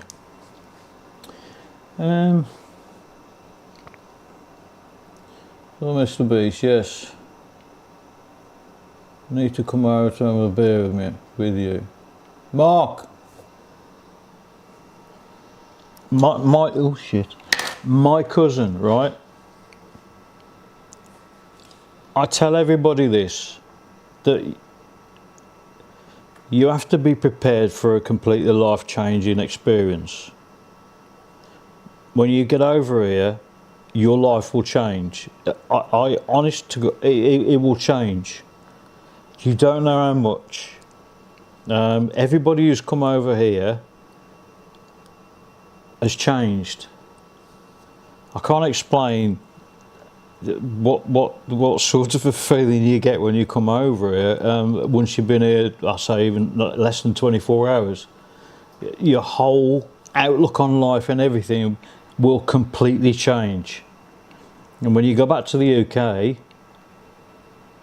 well, you'll see what I mean. You'll see why I'm here.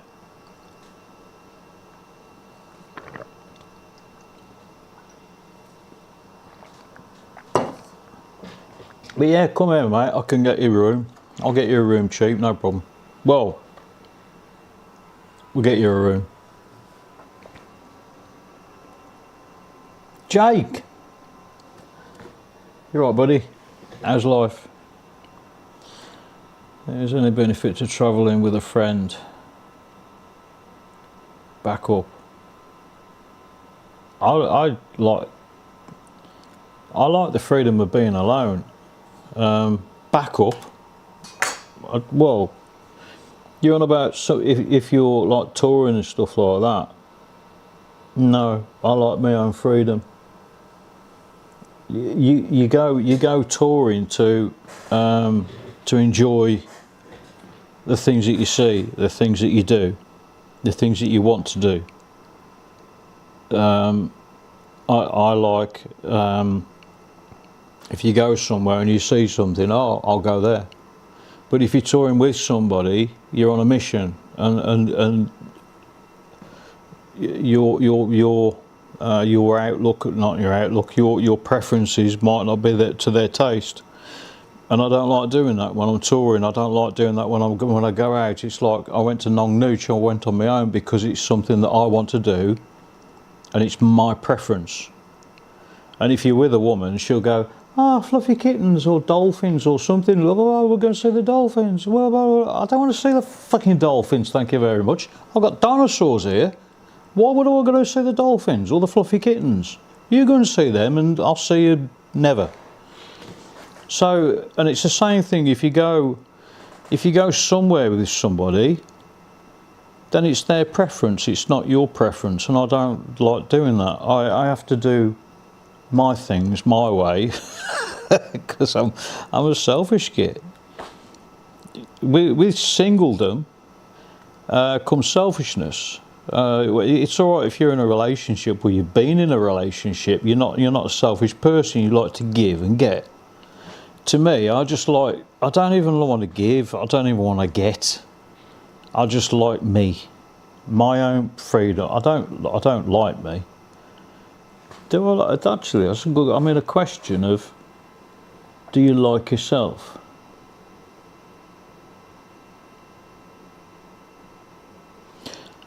You see, I start wandering off on different subjects, and then I'll sit there and I'll think, do I like me? I've never thought of that. I don't know. Hang on.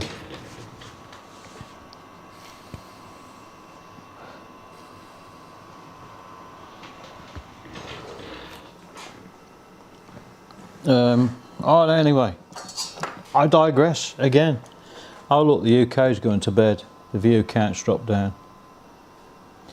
Do you think if the shit hit the fan in Thailand, you come back? Or just find another country to try something new? Right. I said this, I was talking to my dad, right? And I said on one of the videos, I can't remember which one it was, I said on one of the videos that I would only come back to England in a box. And my dad completely disagreed with that. He said, I completely disagree with it. Why come back in a box? So I started to explain, and he said, no, what I mean is, just get cremated. And don't come back. Don't come back to the...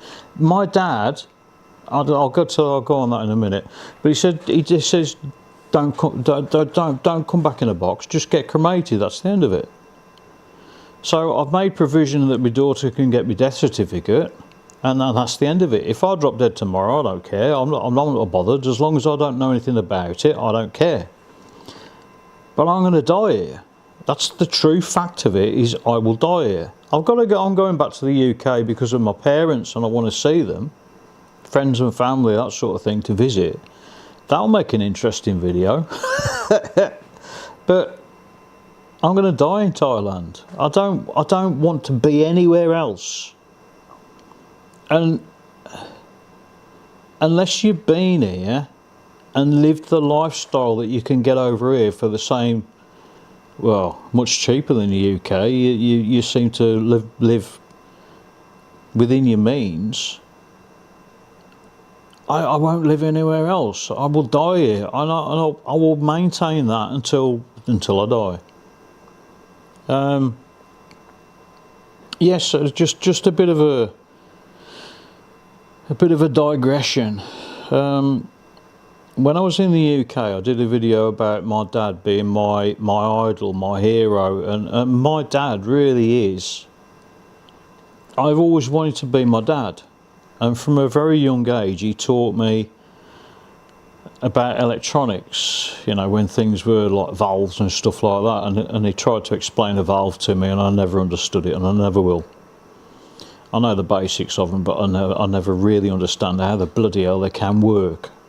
Anyway, my dad taught me about mechanics, and when I was a very young age, I was probably about 10 years old. I remember he gave me it was a lawnmower engine, a 4-stroke lawnmower engine, and he mounted it on a piece of wood, and he said, right, take it apart. And I was only probably about 10, and that's when I understood how engines work. And that's exactly what he did to me. He said, you need to get your hands in there and look at the problem, rather than sitting there and thinking about the problem. Just get the bloody problem solved. So take it apart. And then I remember I asked him how a diff works, a differential, and he said, can't explain it. You've got to look at one. So he took me underneath the car, and he took the back axle, he took the cover off the diff, and then it was like lifting the back end up in the air. We were both lying under the car, and I remember him turning one wheel, and he said, there's a crown wheel, the pinion, and there's all your bloody planetary gears, or whatever you call them. And he explained to me how a diff works, and that's what my dad used to do. And my dad has been my idol, and the person who I admire so much. Now, when I was in the UK, I said to him that I'm leaving and I'm moving to Thailand, and he couldn't. I don't think he could understand why, and he couldn't accept it. And I basically said it's something I've got to do, and I did care about the people that I upset, and he was one of them. And he was the one I was concerned about, because it really hit him. I think it hit him hard. But anyway, by the by, and I've been here 10 months, I think it was. And I had a video call with him. I don't call him very often. I should call him more often, but I don't like to bother him in life. He's an old bloke now. He's in his 80s. Well, 82, I think he is. But he had a stroke. He had a stroke. A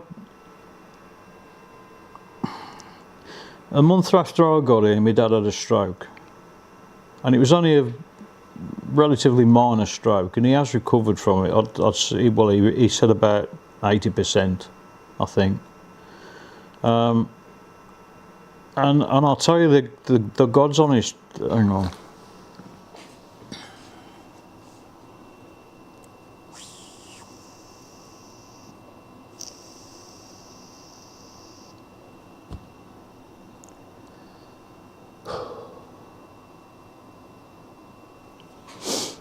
I'm alright. I'll tell you the God's honest truth. I blame myself for my dad having a stroke, because it was a month after I got here, and it might not be true, but it really did hurt me that my dad had a stroke, and I blame myself for it, because I know when I was in the UK he was stressed about it, and I did a video saying meet my idol, and it's still there now. And I said to him, I said, you think I'm making a mistake, don't you? And he was, as he always does. Now, going back about 2 months ago, I had a video call with my dad, and he said, I'm fine, everything's fine, I'm all right now, and he is all right. He's fine. He's fine about me being here. And he said to me for the first time, and it's acceptance to me.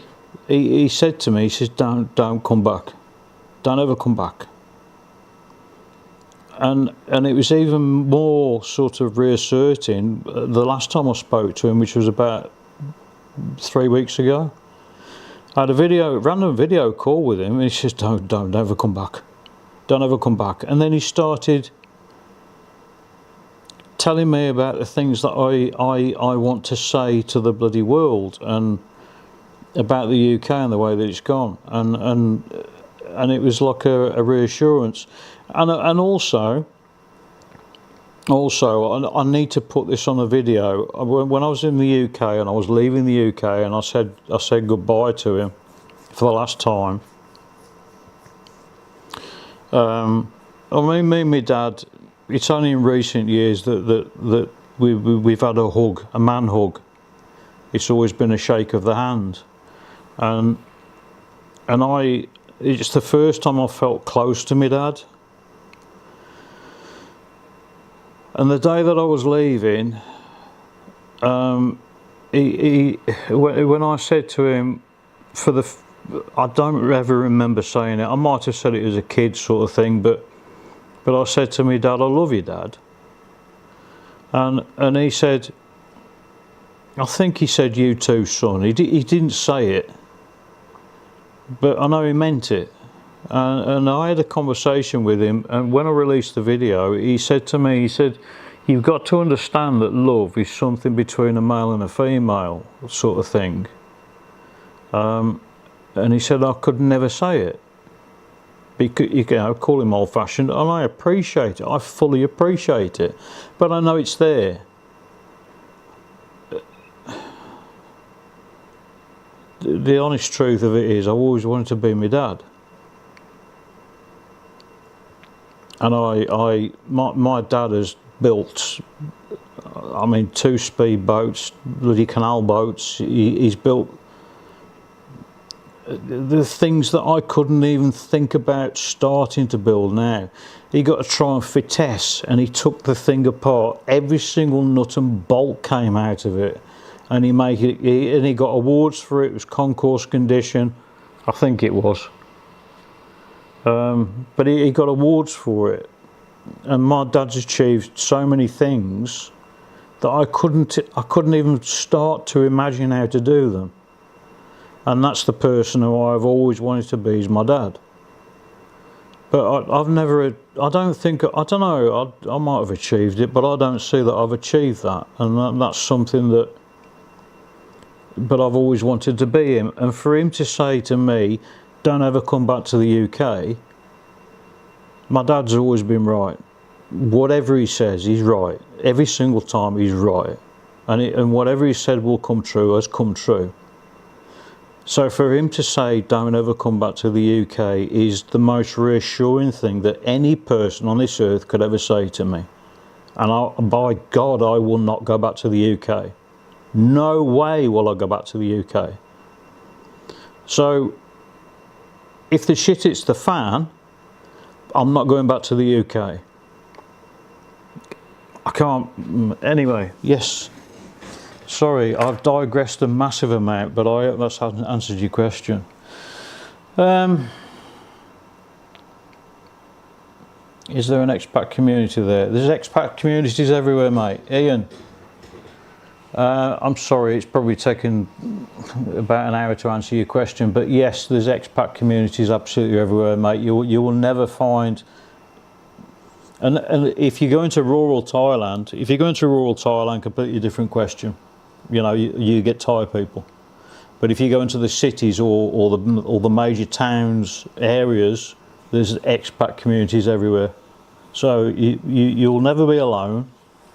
If you come over here and if you go, especially in like Jomtien or Pattaya, if you go there, you will never be alone. If that's what you want, you'll never be alone. Even here, there's a sort of a community, you know, that the owner's American, and my next door neighbour's bloody, he comes from, where's he come from now? Bristol. So you're never alone. You go down the road from here, this is just it's a big town. You go down here, there's a restaurant, there's all white people in there, there's all expats, you know, sort of people. But no, you'll never be alone, mate.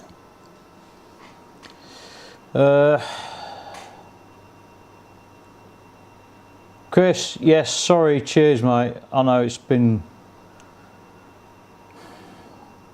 Channel live stream tonight, fella. Catch up soon. Yeah, I'll see you soon, mate. All the best. That bloody gecko.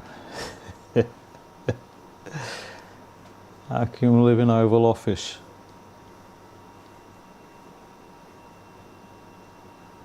Yeah, I live in the Oval Office.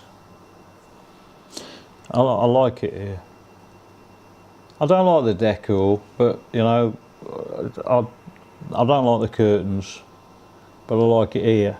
It's very quiet. It's away from population, and it's the Oval Office. It's the roundhouse, basically. Excuse me. But I do like it here. But I'm not, having said that, I don't know if I'm going to settle here. I might move on. I don't know. I don't know what's going to happen yet. Whether I make a bid for freedom or what, I don't know. Yes, anyway. I live in the Oval Office. It's a turret on a castle. Yes. I have it just here, which I won't show you. Just here I've like a slit that I put my 50 cal out, and any passing person is just completely wiped out. I do it for fun. It's a sport, okay? Don't judge me. Get knob out.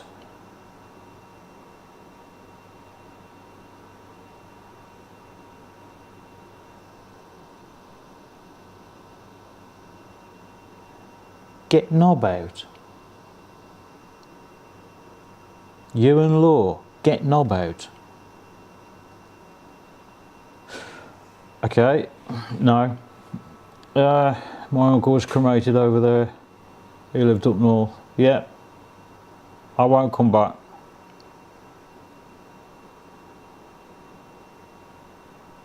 Yeah, I feel you. And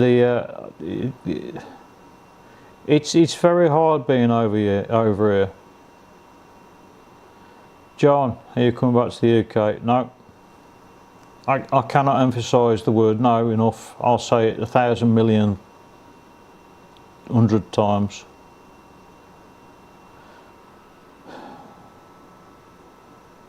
I think as long as you feel that you don't have to say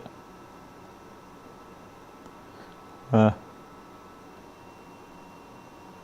Oi Brummy, Woo-Loo, enjoy the LBFMs. What's the LBFMs?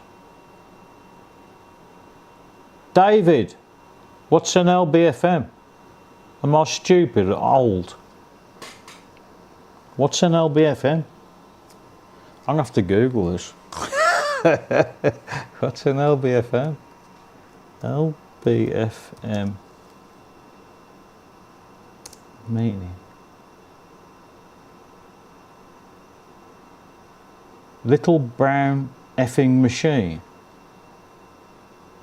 Oh, Life Bank Microfinance Foundation. Yes, yes.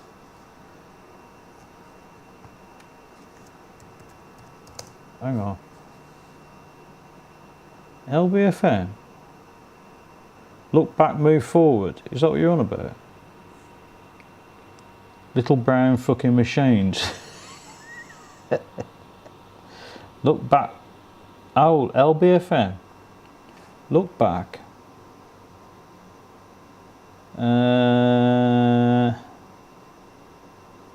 LBFM. Apart from little black fucking machines, I can't see anything else. We have reached the end. Everyone gone to bed. Vladimir, what are you doing up? I thought you went to bed an hour ago. Go to bed. Don't watch this shit. Watch something else.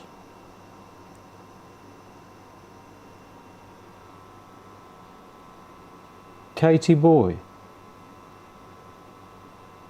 Who's Katie Boy? Hang on. David.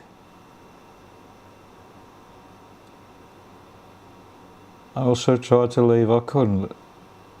Poured some coffee and enjoy watching. Chris, fuck off, will you? What's wrong with you? Hang on, you used to enjoy your FPV and RC videos. David, is it you? Dave, what's LBFMs, mate? Tell me, it's going to annoy me now. Woo, enjoy the LBFMs.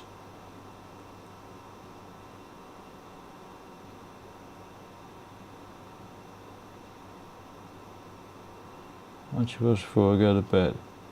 His van broke down. Van lifer. Wonder if that's the bloke I used to watch. Oh my god, it's nearly daylight. Is it daylight? Hang on. Oh no, the sun don't come up till 7. No, completely pitch black. Yes, the other thing as well, my back's hurting. That's new. Right. The other thing as well with Thailand, because we're so close to the equator, you know, in England, like in the winter, you probably get about an hour's sunlight. Well, over here, this is the winter. No, we're sort of in spring sort of time now. In the winter, we get 30 minutes less, I think it is, or it might be 40 minutes. That's it. So in the summer, you get 40 minutes, or 40 minutes more. You get 40 minutes less in the winter. That's it. Not like 40 hours in a day, less sunshine, that you get in the UK. I think I might go make a coffee. Anyone want a coffee? It's super strong, keeps me awake. See, it's pitch black outside. Can I take you outside? No, I can't. It is totally pitch black. I need to do my washing. Well, when I say my washing, I've got a towel that's been soaking in the sink because I've run out of coffee now. Have I? No, I've got another one. I do apologise. Actually, shall I have a break? But if I have a break, everyone will go to bed. No, you can't go to bed. You're here for the duration now. What's the time in the UK? It's only 11 o'clock. What's wrong with you? Where are we going now? Used to enjoy your FPV and RC videos. Yeah, I used to as well. Andy, what's LBFM mean? Apart from little brown fucking machine. Van life. Which one? Admark. It ain't daylight here for a while yet. Oh god, yeah. Got about another 14 hours before it's daylight over in the UK, ain't you? 24 hour. Is this trying to? Yes, it's 24 hour stream. Carbs and turbos. Yes, we'll do a 24 hour.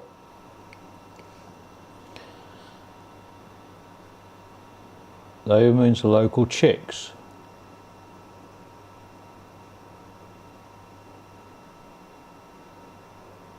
Enjoy the LBFMs.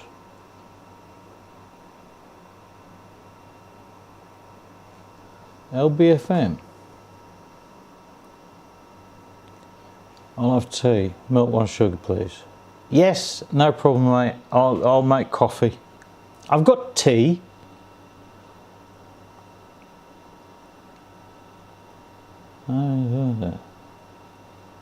I'm coming to Pattaya in March for 2 weeks. Yes. Yes, come here, mate. Have you been here before? Have you, I presume you've been to Thailand before. Please tell me you have, because otherwise your life's going to change, mate. Oh my God, will your life change? Yeah, you get off that plane. Where's my scissors? You get off that plane and then immediately the heat hits you. That's the first thing. I mean, I'm all right with it now. My comfortable temperature outside is 30, I'd say 33 degrees.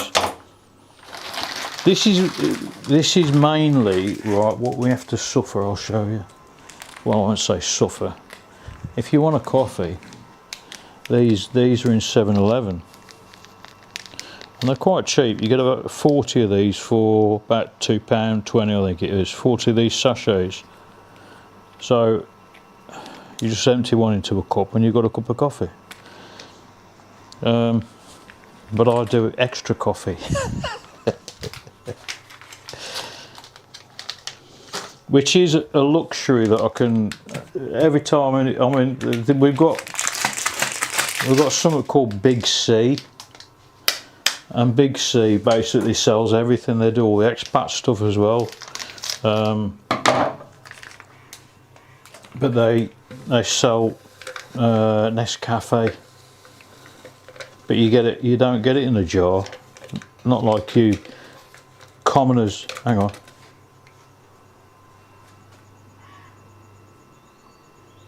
Gecko's arguing with something. Yeah, arguing with a crow.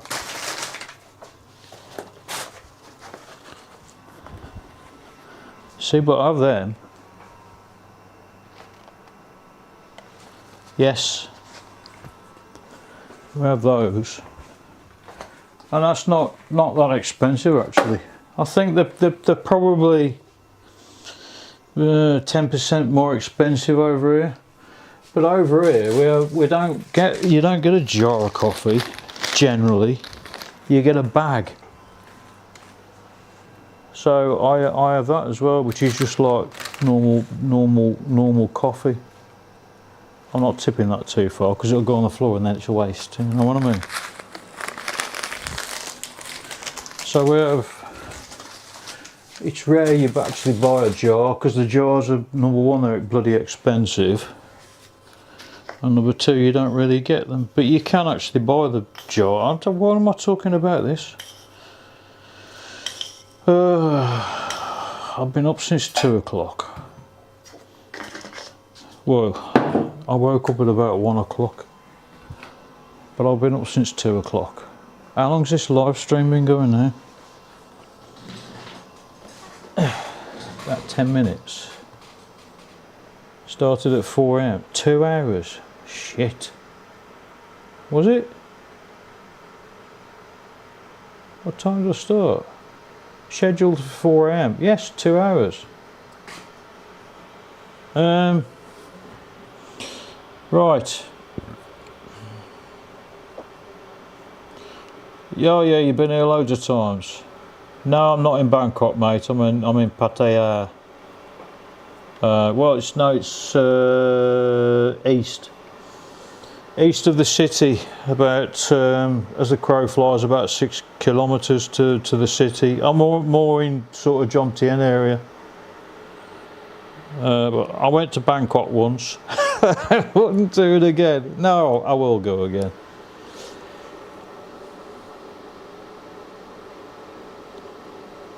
In Bangkok, I got a present of one girl the day I was leaving.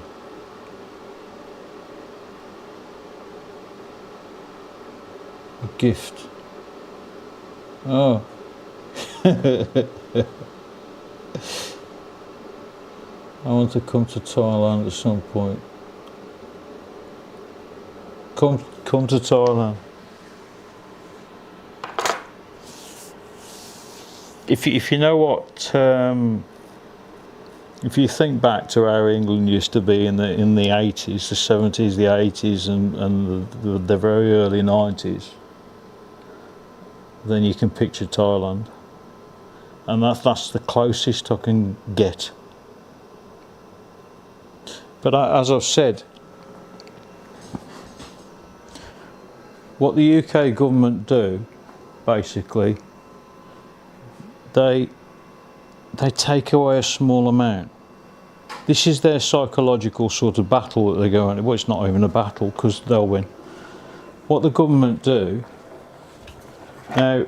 No, hang on. If I step back one, politics, business, everything is all done with an end goal. Everyone in business has got to have an end goal of it, their ideals of exactly how they want things, right? Now, if you think about that as UK politics, they've got an end goal, they've got an ideal.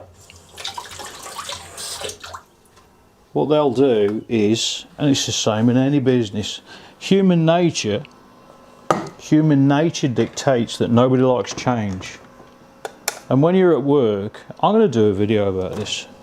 When you're at work, right, your boss says to you, I want you to do this. I want you to change this. I'm going to change this. And you'll go, fuck it, are you fucking mad? What's wrong with you? But ultimately, when they change something, when a business changes something, it's because of their end goal. Because upper management, middle management, it doesn't matter. They've got an end goal, and there's a reason for what they're doing. Tiny little change, you know. I want you to put this screw in this hole, for whatever, it doesn't matter. And then you think, well, that's going to take me X amount more minutes, and it's going to. I don't want to do that. Well, you're going to do it, right? Now, ultimately, it's an end goal. And the end goal can be in business in 5 years. In 5 years' time, you want the business to be like this, or 10 years' time, it doesn't matter. Now, the UK government the UK is a business for the government, basically. It keeps them in a job, it keeps them in all their bloody ivory towers and stuff like that, and they're not in touch with reality. And to be honest, they don't give a shit about reality. They don't give a shit about you. They don't give a shit about anybody else in the country. All they want is their end goal. So methodically, since the 1980s, the government have been making tiny changes for their end goal. Whether it be 5, 10, 20, 50 years in the future, we want the country to be like this. And methodically, they're changing the country. They're taking away your freedom. They're taking away your ability to do anything, your ability to move, your ability to sell your property, your ability to go on holiday. They're changing everything to make it harder and harder because they've got an end goal. And they will get to their end goal. So you've got all the immigration and everything else, and I have said it so many times that it's all by design. It's because they want it that way. And they don't care about you, and they don't care about your future. They don't care about how you end up, whether you can commit harry-carry or do whatever. They don't give a shit about you. They never will do. They never have done, really. But Thailand is completely different to that. Because I've delved into the politics sort of side of it, and the government do things for the people. Obviously they've got their end goal, but they always consider the people's feelings, because they know that the people are stronger than the government ultimately, because they rebel against it. And in the UK, what they're doing is methodically replacing the people who rebel, which is the middle class. And I've said this all along. The government want two tiers: is higher class, lower class. They don't want the middle class, because the middle class are the ones who are causing problems.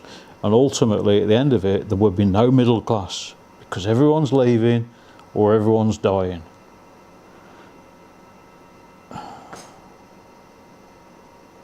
And Thailand ain't like that. Definitely not like that. So when you come here, you'll realise and you'll understand. And I can't explain it. It doesn't matter how much you bang on saying, oh, it's like the UK in the 80s and this, that and the other, and it's brilliant and it's amazing. It doesn't matter how many times I say it, you will not understand what it's like until you get here.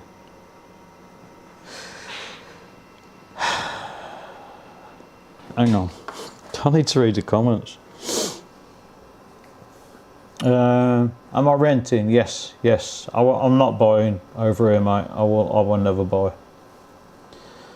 Someone's going to that is not a coffee. Oh, it is, because I have a lot of coffee in here, but I don't drink it after midday, and I'd refuse to because I don't sleep at night.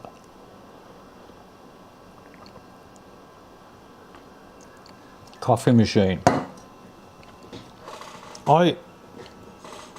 If the dirt tasted good over here, I'd eat it, because oh shit, my camera's going to run out of battery. Has it been that long? Hang on.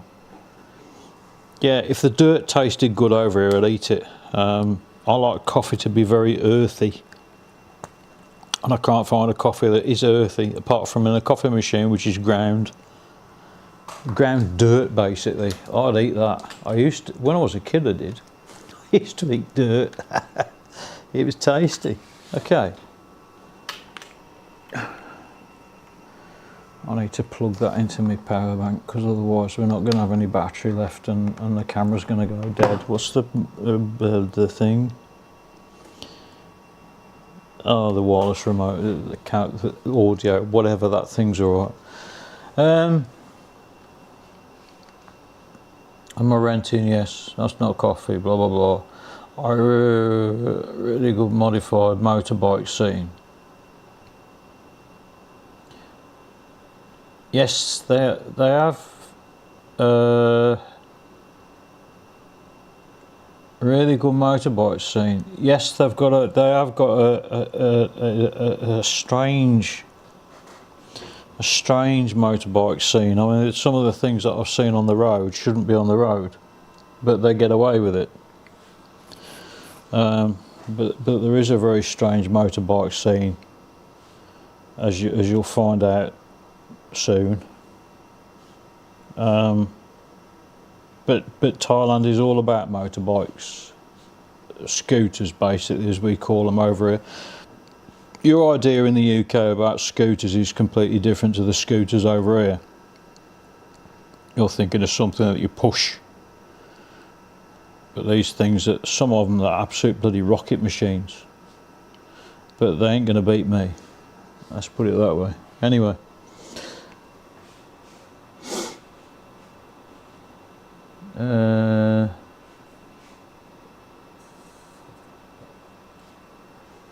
Ulster tea, it's crap. I don't drink tea now, you know. I think I must have had half a dozen cups of tea since I came here 12 months ago.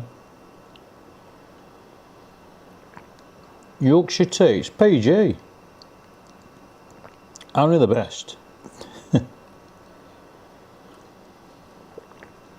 Plan for today, what's for breakfast? I don't generally eat breakfast. That's one thing over here is you generally don't have breakfast as you would in the UK, like, you know, fry up or something like that. You have that for breakfast because it's breakfast, or you have like cereal and stuff like that. They don't eat cereal. They'll go out and have a bloody pack of bao, which is, or pad kapao, which is basically minced meat and chilies. So they don't have breakfast. They eat the same in the morning as they do on the evening. It's quite, these are the Western things that as I was talking about earlier, I find it impossible to get across the Western things that happen. I don't eat breakfast. I haven't done since the day I bloody got here. I wasn't really a fan of it in the UK, but I definitely don't do it anymore. I just eat whatever I've got, and I find that fine. I don't. No, I've got used to it. I don't see breakfast as such. John Tien Night Market, yes, beautiful place. Soy Lenki, oh my god. Chai Poo. Soy pothole, you mean? Oh no, I only go up there when I've got loads of money, and I ain't got loads of money, because I just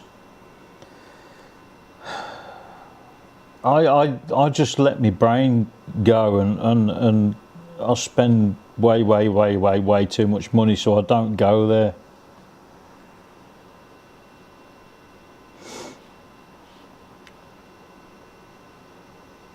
How much can I get a gaff?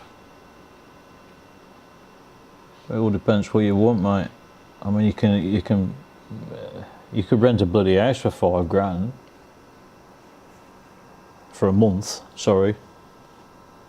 It's what people do, right? They come over here. This annoys me. They come over here and they rent a condo, or they rent a house, they rent a cheap house. They come over here for 3 months of the year, and then they piss off, but they rent it for 12 months. Because it's cheaper.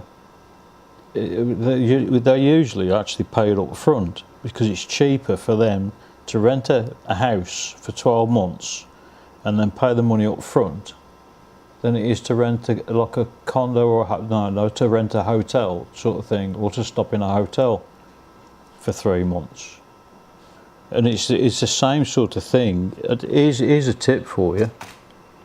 I shouldn't really reveal this tip, but because I might regret it, because it might hurt me in the future. But anyway, if you want to come over here for a month, it's cheaper if you rent a house for 6 months and pay it up front than actually pay a hotel for a month. So what you do is you stop in the house for 1 month, and then you leave it empty for 5. But it's cheaper. It's cheaper to do it that way.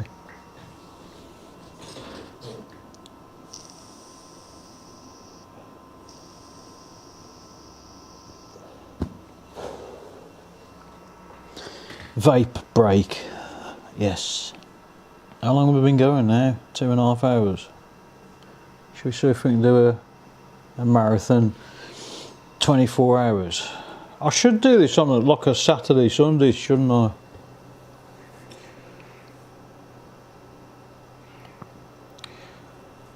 Drip feed incremental increase in taxes and social charges. Can't drive, can't heat your home, can't eat, can't get NHS treatment, can't live, you're dead. Right, yes. I know the sound cliche, but Thailand completes me as a man. Yes, it completes you as a man. No other place of the world that makes me more happy than the city. Pattaya. Vodka for lunch, whiskey for dinner.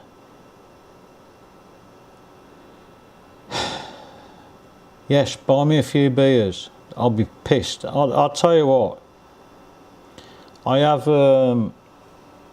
if I have 4 bottles of Leo, I'm well on my way. If I have 6 bottles of Leo, which isn't a lot, I don't remember. I'll just take my brain out. Do you have a TikTok? Yes, I do, but I don't post to it. I think I have. Have I got TikTok? I haven't posted to it for years.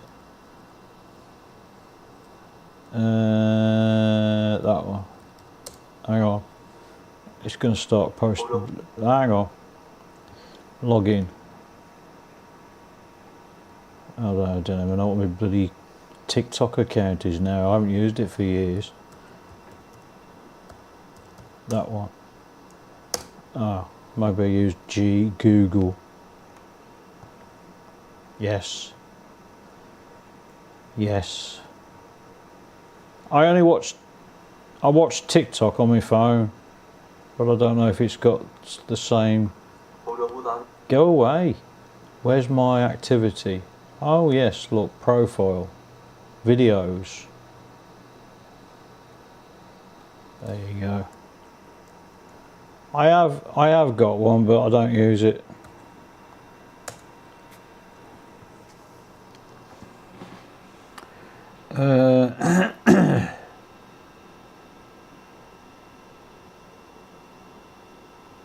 My line, I'm not giving it out here, mate. Definitely not. You'll have to, I don't know, you can contact me. Drop me an email. Hang on.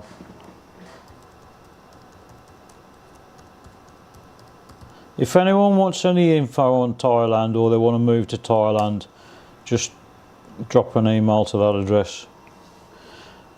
It might take me a while to reply, but I will reply in the end, ultimately.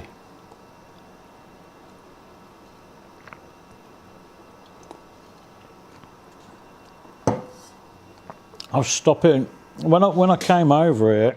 everyone said to me, "Oh, you need contacts. You need loads of contacts." You know, you don't. You need a selected few people who can lead you down the right path. I've found that the majority of people over here are the people that you wanted to get away from, but they're not the same people when you meet them. When I came over here, I'm the same bloody person as when I left the UK. I just don't give a shit what people think of me. I'm not an airline pilot or a bloody astronaut or anything else that some people maintain that they are. I'm still the same bloody person.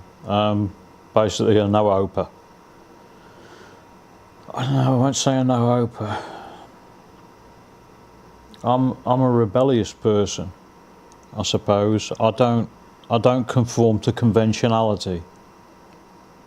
Bloody hell, where did that come from? But I don't agree with the ways that the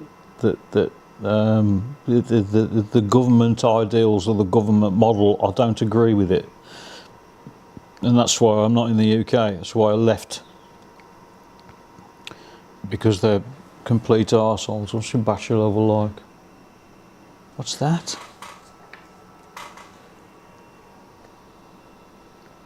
Why does it not give me a battery level? Is it charging? Well, it's charging it. Maybe it's running off the battery. Oh yes, it's no. Like yes. Anyway, so I don't agree with the way that the UK's gone over the years. It's the decades rather than the years, and it doesn't matter who's in power. They've all got the same model. They've all got the ultimate sort of, this is the way that the UK is going. Even going back to Tony Blair sort of days, he was the person who opened the immigration gates, and everyone started coming in. I don't disagree with immigration, and I don't disagree with the people coming over the channel. I've got no objection to that. I disagree with the government doing it. But the people who are going over there, if I had the chance, I'd do exactly the same. If they want to go there for a better life, I mean, they were complaining. I saw them complaining in the streets the other day. I saw a video. They were complaining about it's too cold. Oh my God! It's too cold and the Wi-Fi don't work. Bloody hell!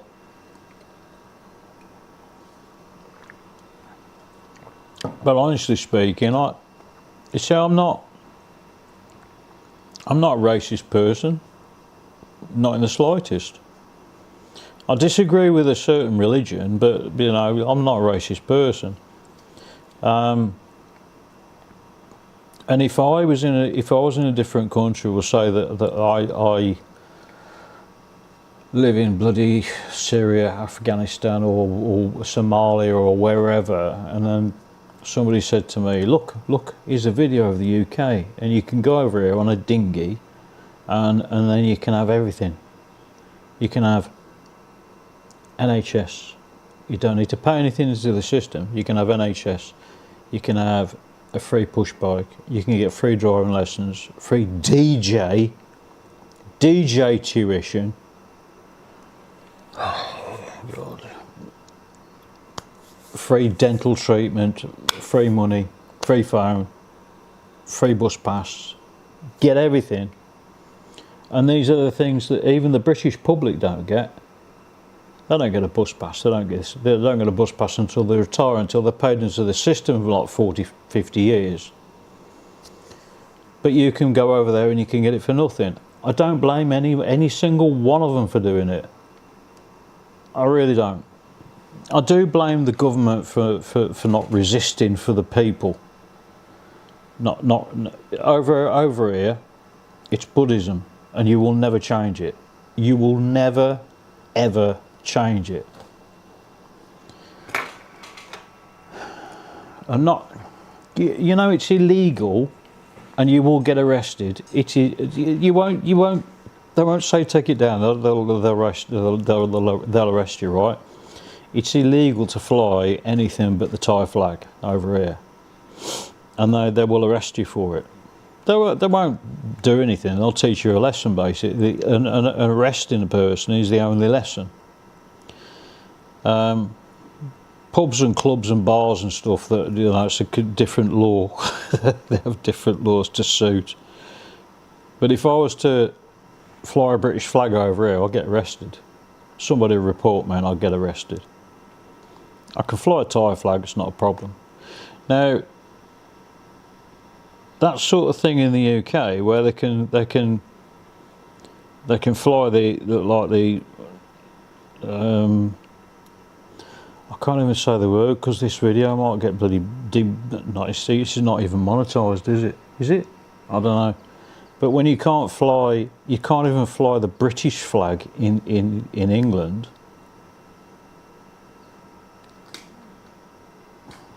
Where's the justification? That really annoys the shit out of me. Is you cannot fly a British flag or an English flag in England. What's going on? That's the very basis of the need of the country, the people of the country. Anyway.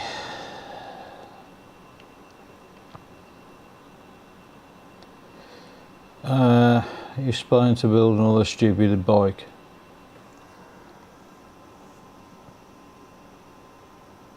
Alan, yes. I'm not planning. I'm not planning to build something. I am building something. Anyway.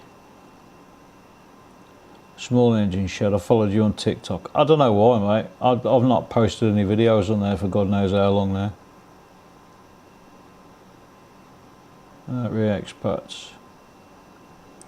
Just in case you start posting. Yeah, I might do to promote. I don't think I was live then. You answer my questions about it. You get a few good contacts for help.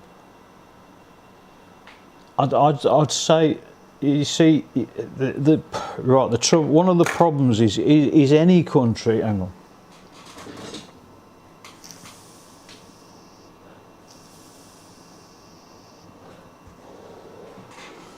Right. Here's a tip. In your home country,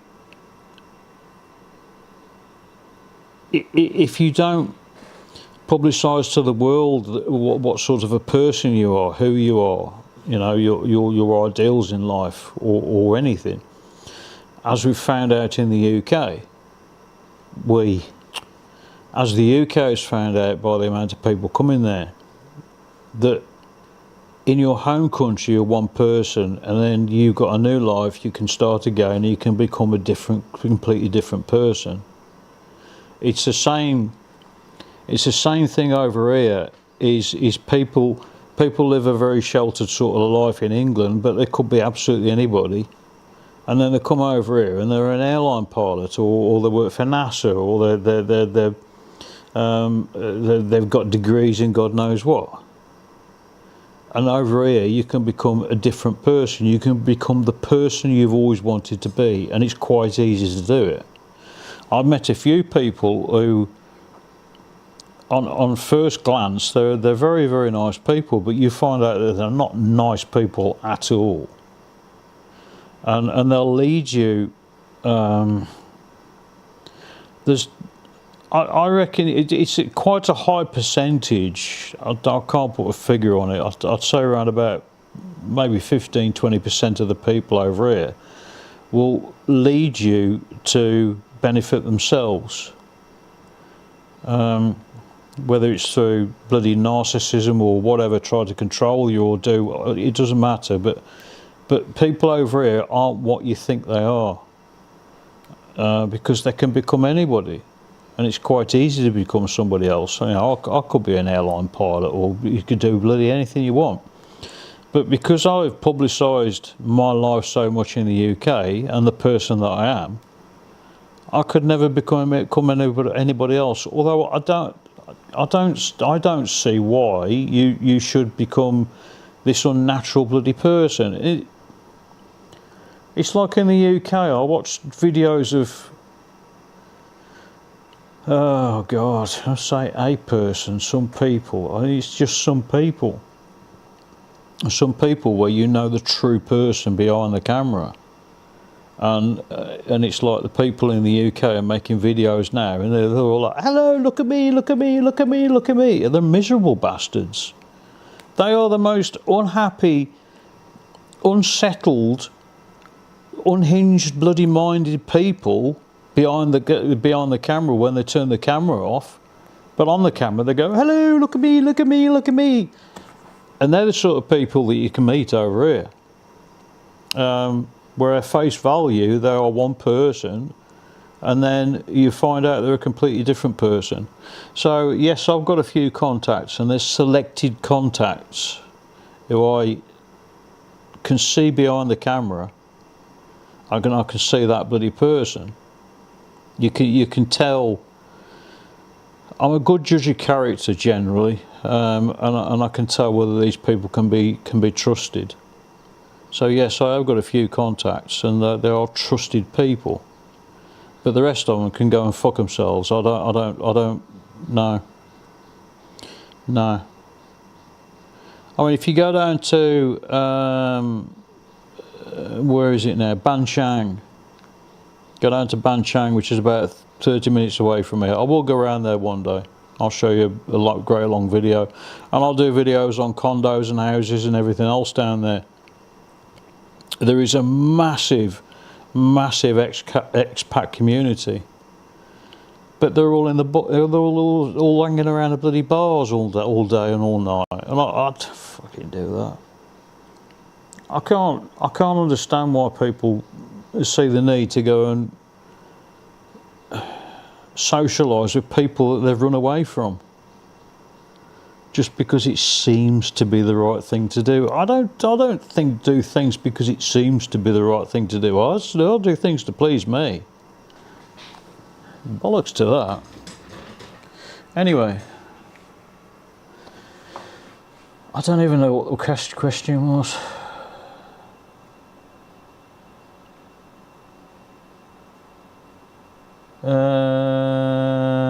I'm planning to, yeah, just in case you stop posting. Yeah, Ian, all I'll say is be careful, mate. Be careful about the people that you trust. I don't want to say you're going to trust everybody, but be careful about the people you meet and the people who are wasting your time, sort of thing. Because you'll never know that person. It's asking the person the right questions and seeing when you can catch them out. I mean, I wasn't qualified in it, but during my time when I was in the UK, I did a hell of a lot of research into cognitive psychology. So body language, the involuntary actions that you make when you do something or say something. And I can tell from that tuition, I can tell whether somebody's genuine or not. It's one thing when you're in front of a camera, you can hide the things very easily, but off the camera you can't, because there's involuntary movements that people make.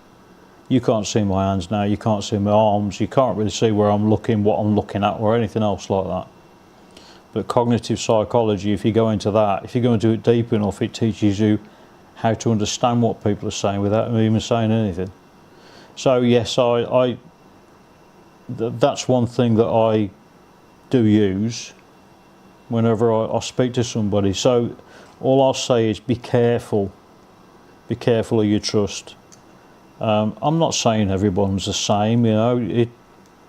It's a minority of people who come over here and be somebody else, somebody they're not really that person, and then you find out that they are not really that person. But anyway, yes, just be careful about your contacts. Right, I think a new build would be good for the channel. Well, yeah, it would, mate, but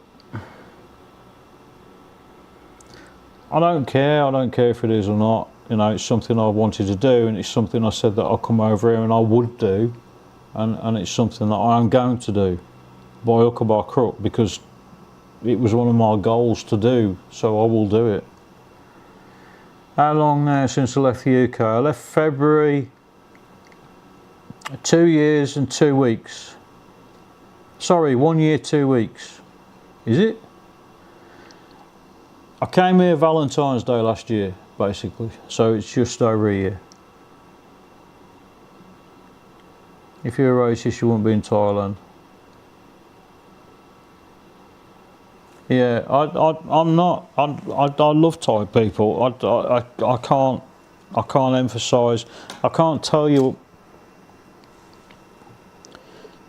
You see, I started questioning, and I don't know why, but these are the things that I question in life, is, do Thai people tolerate English people, or do they, no, do Thai people tolerate no. Do Thai people tolerate Farangs, as they call them, which isn't it's not a bad term, it's just basically any Westerner. Do Thai people tolerate Farangs, or do they actually like them? Because over here, if you got white skin, you're treated basically like a king, because white skin is seen as a rich thing and good luck as well. And the reason being is you have, I suppose there's 3 sort of tiers. So you have the field workers who are subject to sun all day, and consequently they've got brown skin. And then you've got the mid workers who can sort of stay out of the sun because their job partly is inside, partly outside. And then you've got the upper class. You've got the upper class people that they see as the people who work in the offices in Bangkok, who don't ever see the sun, so their skin's always light. So when they see a Westerner, all they see is wealth. And I'm not saying wealth as in money. I'm saying wealth as in fortune. As they Thai people do things to make their life better, rather than be more wealthy. So they'll do something to you. They will do something for you. Because if they give, they get. That's the way they understand it, and that's the way that the honest way that I've always been in life is that if I give something to somebody, I'll get something back. Well, I'm not saying now, but in the future. So when I make a video, it's because I like to educate people, and that's what Thai people do as well, is they educate. So they'll give you something to get something back. Not off you, I'm on about in future life. Wherever it is, if you give something, then someday you'll get it back. And that's what they believe in. So me making videos on the e-bikes and things like that, I feel, I've always felt like I've educated somebody, and if I educate one person, then my job's done. And that's the way I've always been in life, and that's the way I always will be, is just to educate people and hopefully make them smile along the way. And is my battery running out? No. What are we on now? So that's 4. Why doesn't it say how long I've been streaming? It just says since 4 o'clock, and I can't work that out, it's too long. Nearly 3 hours. Shall I just leave it going 24/7? Shall I do a Truman Show?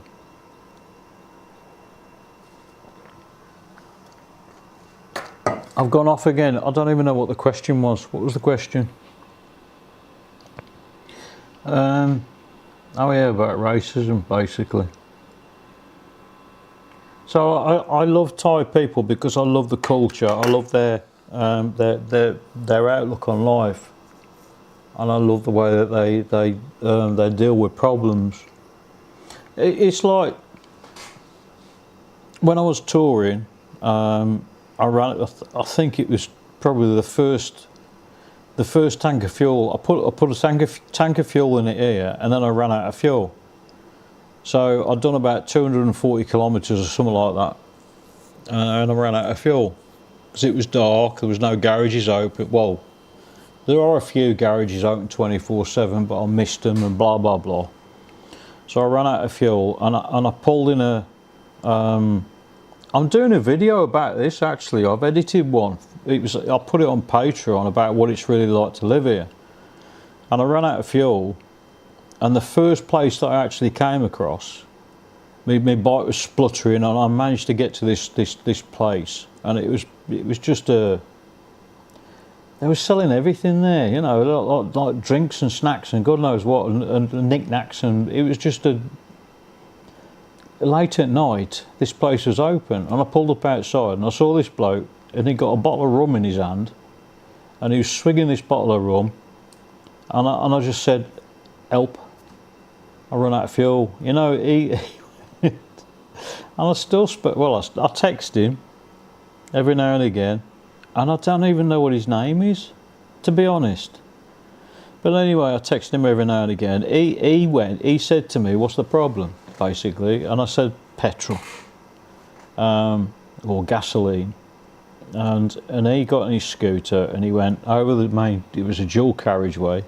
He just went straight over the carriageway, up the central reservation piece, up a bloody field dirt track, God knows what, over the other side, blah blah blah, and he went and got me some petrol, gallon of petrol, and you know, he said to me, I said how much, and he said 170 baht. It wasn't a gallon, it was probably about a 3-gallon bloody jug, whatever he got. 170 baht, and I tried to give him £1,000, and he refused it completely point blank. No, it cost me 170 baht. And that sort of thing, to have that happen on the first day of your tour, sort of thing, is unbelievably warming, and it makes you feel. I'm a complete foreigner in a foreign country, and somebody like that you've never met before will do that for you, and they don't want payment for it.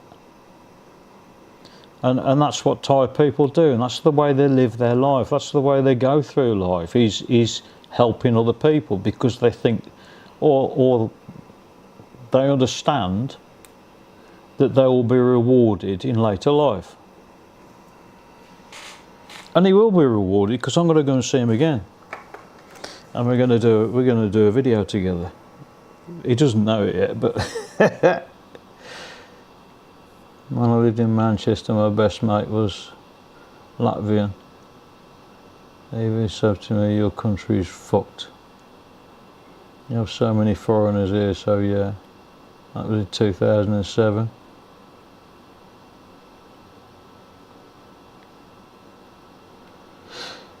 Alan, you're right.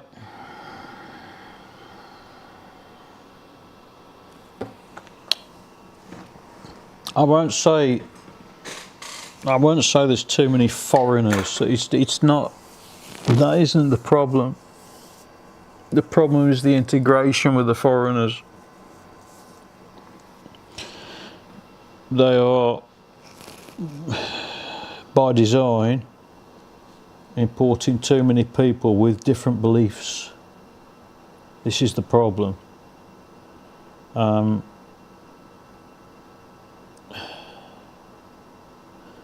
Racism is not a problem.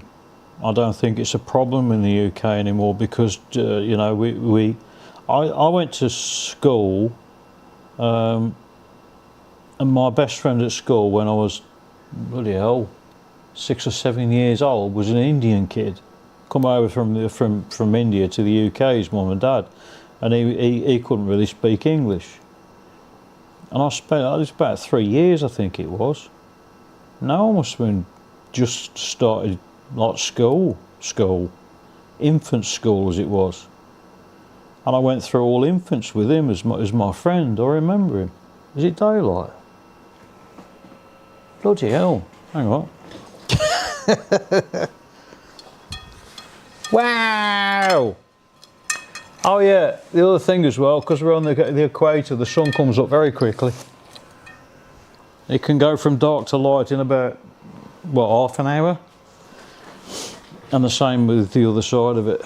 Oh, see, if I could turn the camera around, you'd see my project, and you can't see my project, so kiss my arse. Right. You're doing well, enjoy motor vlogs and motorbike adventures. Chris.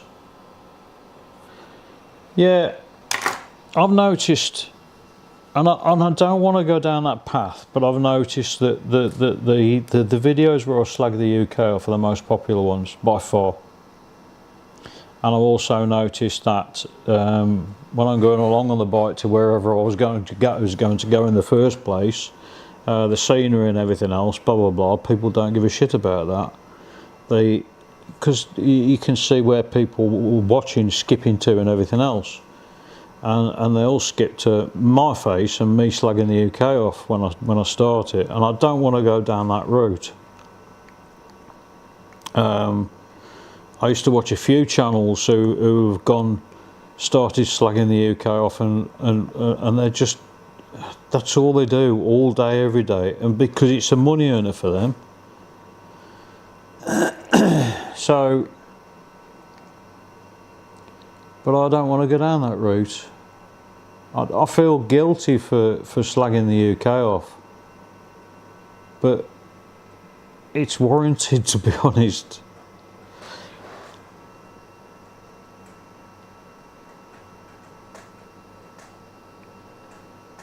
What the hell's that?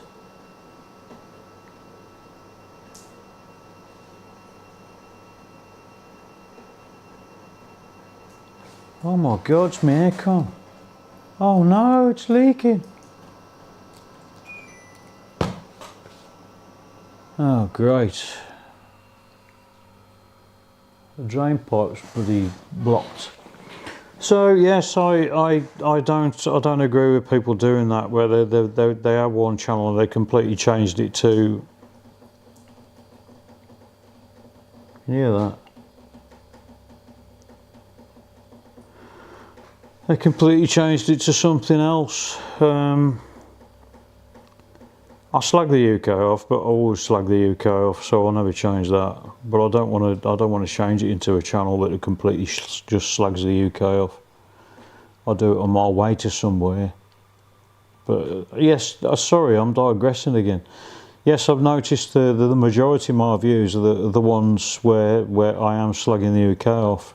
Even during the video, if I go somewhere scenic and I show something on the way, they don't give a shit about that. They skip forward to where I'm slagging the UK off. So, no, but I don't want to go down that route, to be honest. Right, Ian. Yes, good night, sir, if you haven't already gone. What about you there? Don't have a change. I ain't gonna change. That's going across from the 3D printers. Oh, the Da Vinci. Bloody hell, that was a long time ago. Was it a Da Vinci? Is that what I had? Oh yeah, I did, yeah. Yeah, I remember that. I'm washing you to drive around because it makes me think of driving around abroad. Yeah, people like... Some people do like me just riding around, which is what I was going to do this morning, to be honest.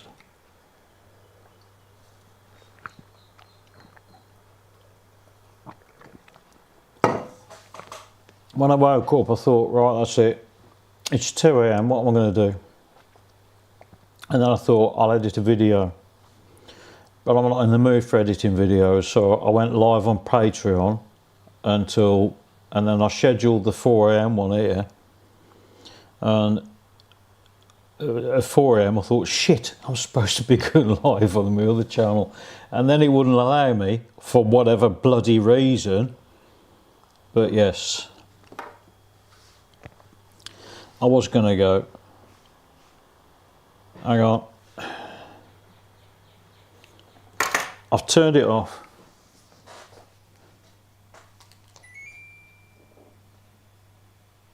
and I'll turn it on again. I know it'll work now. It's the drain pipes outside, because what it does, aircon dehumidifies, and it also cools the air. But there's a drain pipe in every aircon, and what happens is it gets blocked up. And here, instead the aircon pipe comes out the back and it goes down like that, and then it goes along the floor, and then it goes down into the ground. Well, where it goes down there, that's where it gets blocked. So the man comes round with his dyno rod, gives it a good ramming, you know, and gets rid of the blockage. But every now and again they have to go and service them. So it's alright now, because it's drained. But you won't believe the amount, because it's very, very, very humid here, like all the time. Because it's very, very humid, the amount of water that the aircon actually gets out of the system is incredible. I mean, it's alright if you got like 35 degrees outside and very low humidity, it doesn't feel that hot. But when you add the humidity to it, it's some days. This is one thing that people can't appreciate, is in the summer, I'd say in the summer, April, May sort of time, when the temperature hits 40 degrees and you're talking about 100% humidity and there's not a cloud in the sky, you try and understand that. I can't get my head around it. It should be a swimming pool, so you're walking through a swimming pool, and sometimes when you walk outside you can't bloody breathe. The air's so thick. But I have seen it on the weather. It said it was 39 degrees. I remember one day in April, I think it was last year, 39 degrees and 100% humidity, and there wasn't a cloud in the sky. And I don't understand how that can ever happen. There you go, it's stopped leaking now, and then in 10 minutes time it'll start backing up again and pissing down my curtain. I remember one night, it blocked up one night last year, and it was leaking on my head.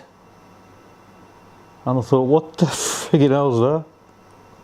Oh, the other thing as well, cockroaches. I mean, cockroaches fly, but generally you don't see them flying. If I saw one flying, I would hit the deck.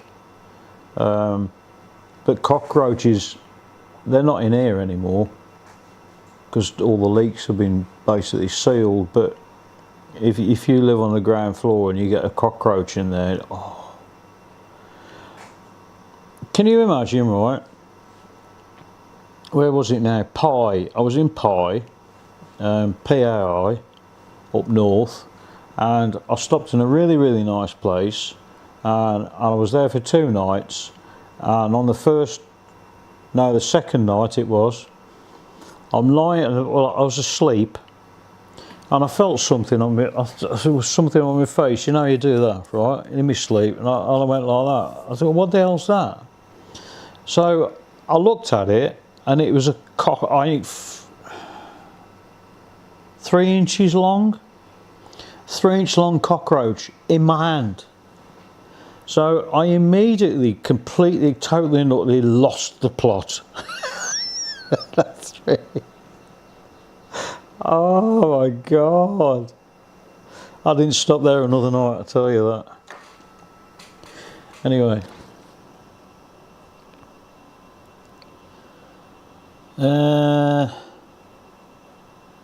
Are you using OBS? Yes, mate. OBS.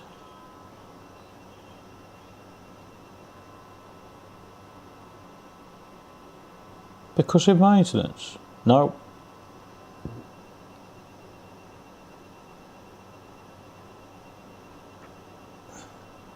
You can turn the toilet off and on again by not flushing it. Let it drain, then flush it again, it's fine.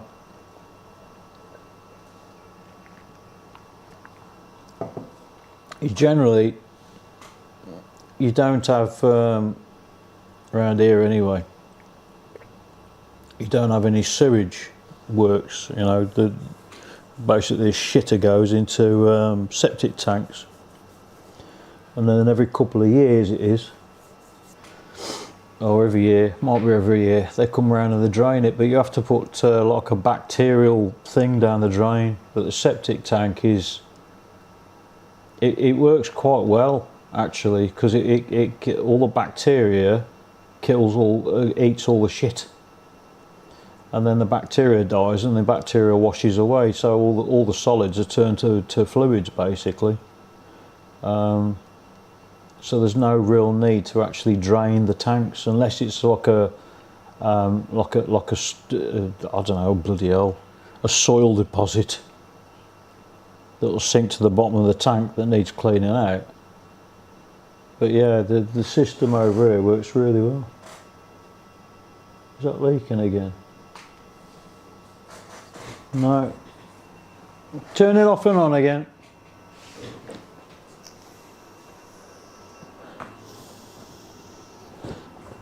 Oh bloody hell, that did leak. Anyway, if there's anyone here, there's still 40 bloody people here. Just give me 2 minutes. I need a piss. I need a break. Hang on. Is the audio still on? You ain't listening to me.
There it is.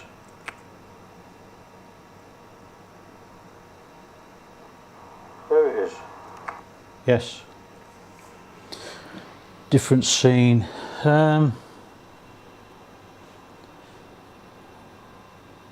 Hissing cockroaches. Oh yeah. Oh yeah, you can hear them outside if you go out on a night time. It's only has stumps. I put it in water and added 240 volts to it, and it's still alive after that, just waiting and walking around stumps. Okay, I tell you what, right? You don't have this in the UK, but this insecticide in a can. It kills everything. If there was a cockroach in here, I did spray this on a cockroach once, not in here, but the bloody thing, as soon as you spray it, as soon as you spray it, the cockroach goes absolutely bloody mental. Within 5 minutes it's dead, gone. It's an amazing amazing thing, but you don't want to breathe the bloody stuff in because it's lethal. Yes, Ranger Scout kills absolutely everything: ants, cockroaches, flies, mosquitoes, absolutely everything. Very, very fast. And that was cost about £2 a tin, but it lasted a long time. And I always keep it there in a very handy place.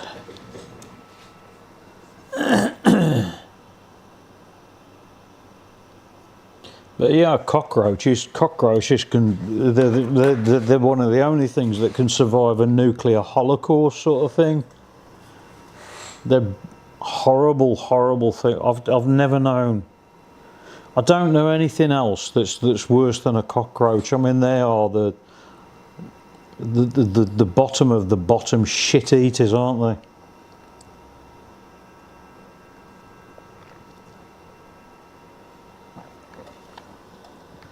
And the cicadas, is it what they call the cicadas? Because the cicadas is the noisiest insect alive.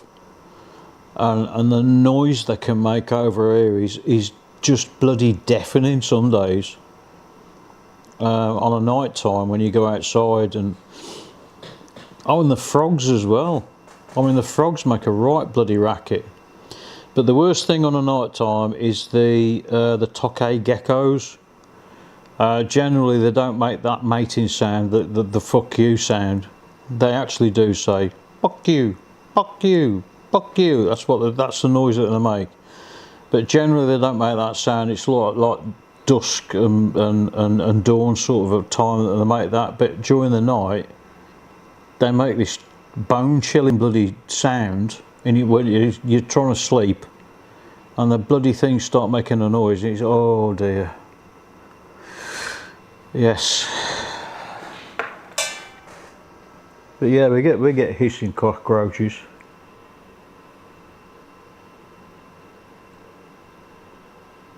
Bob Boo leaves Trump out of this. Did I say Trump? Oh, Agent Orange. I don't even know what that is. Oh yes, I do. Yeah.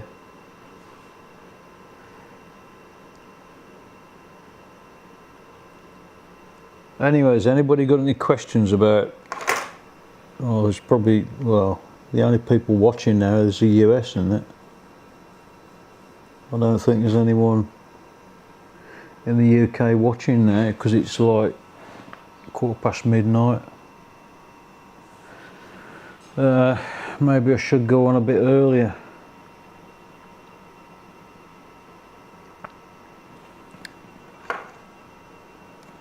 I've caught up with all the comments.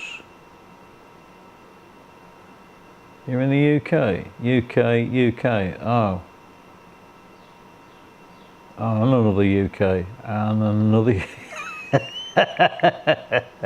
Alright, there's a few in the UK. Afro 3D printer. It's going alright, mate.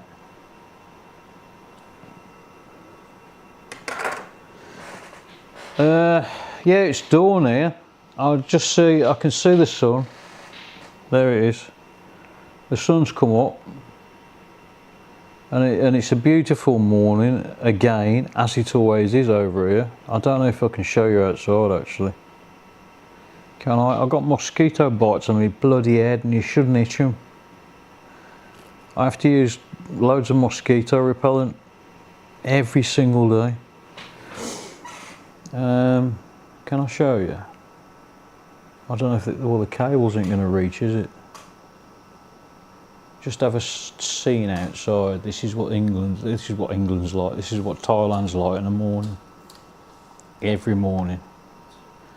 Recently. Can I zoom in up there?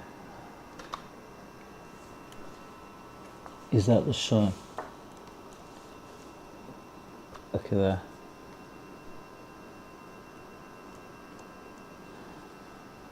I get that every morning, without fail. The sun, you know, you remember the sun? Do you remember what that looks like?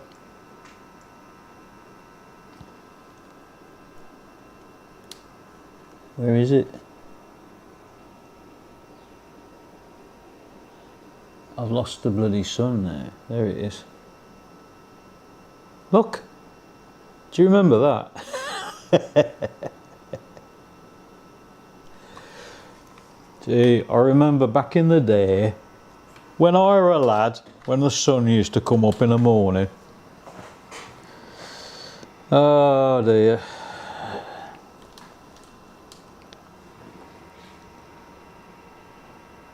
Anyways, anybody got any questions that I haven't answered?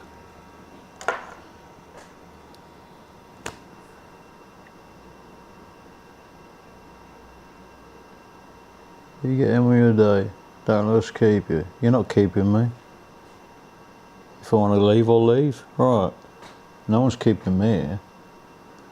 Black seed oil.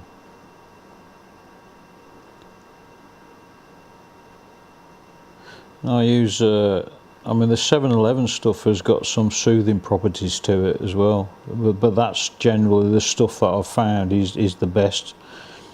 I've ordered some DEET.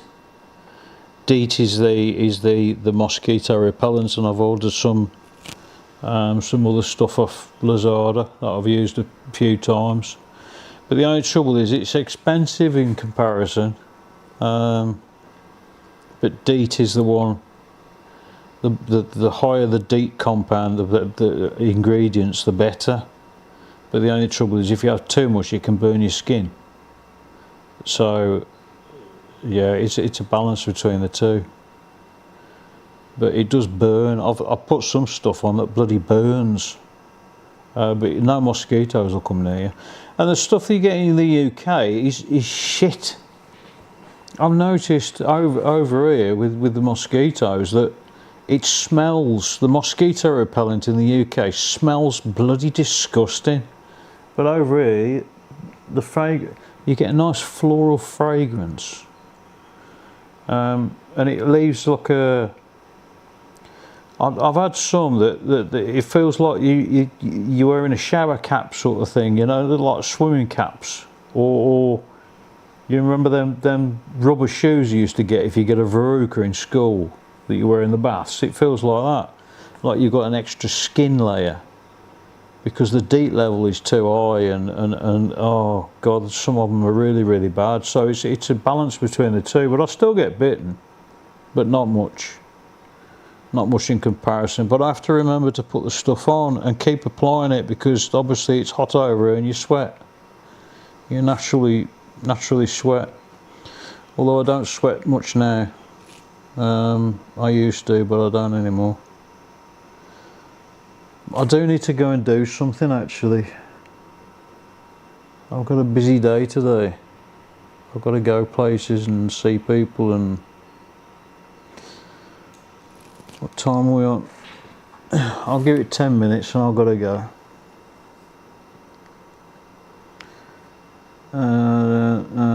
We used to get that years ago, the sun, yeah.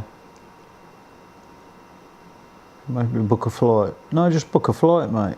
Don't give me an excuse for it. Just book a flight. You keep your bike or get something else. No, I'm keeping the ADV. I'm keeping 100%. Building a 3D printed drone build.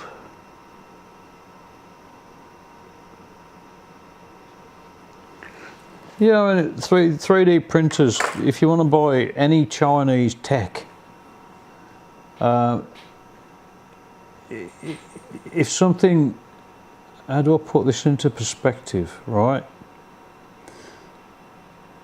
In the UK, if you pay for anything Chinese, or it doesn't matter, whatever, any tech, if you pay £100 for it in the UK, you basically pay £100 for it over here. But obviously you've got the exchange factor. The money factor of it is £100 in our terms is probably more like £500 in Thai terms. So a printer for a Thai person to pay for off their wages is the equivalent of £500. So, you know, it's all relative. So for me, it's 100 quid. For a Thai person, it's 500. But, you know, you can get any tech. I can get the tech in 2 days now if I order something. It's like I ordered something from Bangkok recently, which I'm looking at now. I ordered that and it was delivered the same day.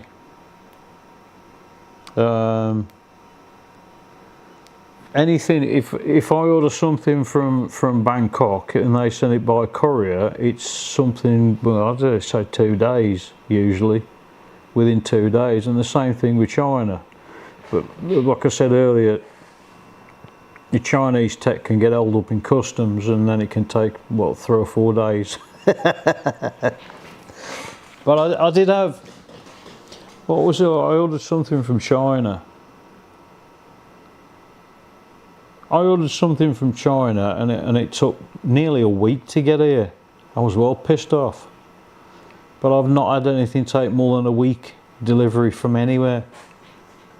Even the UK stuff, I ordered some, I'll tell you the truth, I ordered some vape stuff. And it got here in 4 days from the UK. Oh, and vaping over here is illegal as well. I don't know if you know.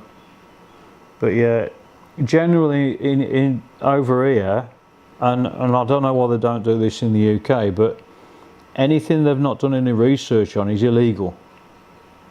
So if they haven't done a research on these elastic bands, they're immediately made illegal until they've done research on them, and then they make it legal. It's like cannabis over here. Cannabis over here technically is still illegal. The government have been going through all this bloody medical declaration and God knows what, and talks and people and blah blah blah. But they've said that ultimately it's going to be legal. So as soon as they said that, there was hundreds of bloody shops in the city opened up selling cannabis, and you can go and buy it anywhere now. You just walk in, buy a few bud and walk out, and it's dirt cheap as well. It is really, really cheap. Not that I know, I've been told, of course. But yeah, it is cheap. But vaping, they've not done all their medical research, and consequently they've made it illegal. But you go up into the city, and every other bloody bar girl or any person walking around the street is vaping, and the police will do nothing unless they're a bit short on money. Let's put it that way. I need to read comments.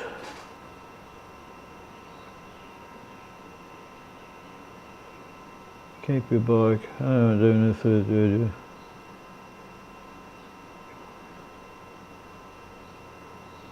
Oh, 6 months from China.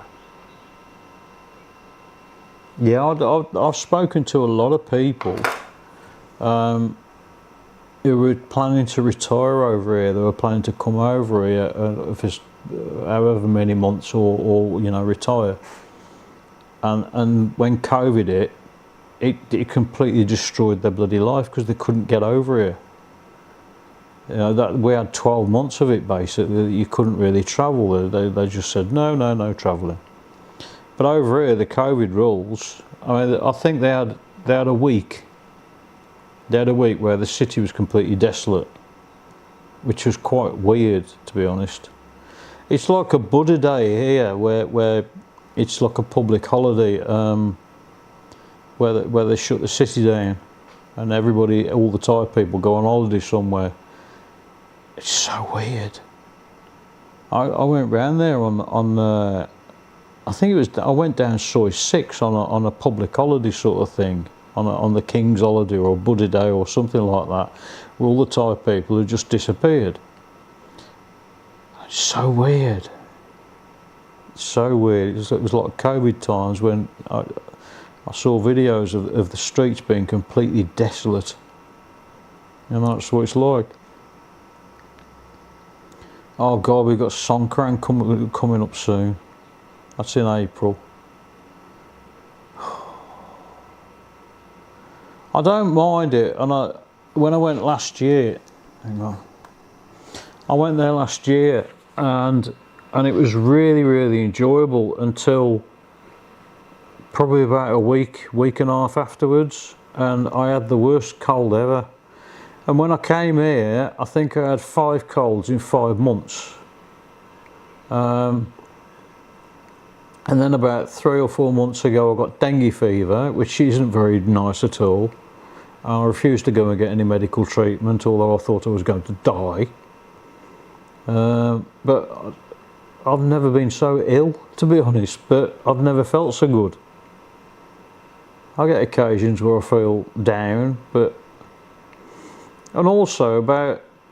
I need to talk about things like... what was it called now? Situational depression. That I used to get in the UK. I used to get it all the bloody time. And it used to drag me down so bloody far, you wouldn't believe. But over here, I still get it. But I understand what the reasonings behind it, and I have to change something.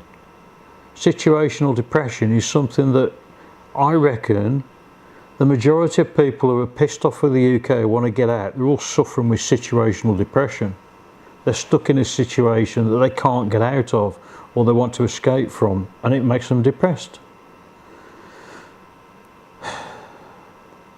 And I need to talk more about that. I need to educate people of how to identify situational depression. Situational, circumstantial, same thing. Anyway, what's the time? I need to disappear, I suppose. Wow, we had about 80 people at one time. And then it slowly petered off because it's UK time now, is midnight. Anyway, folks, I need to depart as soon as we've been here now for 3.5 hours. Yes. 3.5 hours of me talking total, complete and utter shit to nobody, really. I've been talking to a camera and reading comments, but there's nobody here. There's nobody here.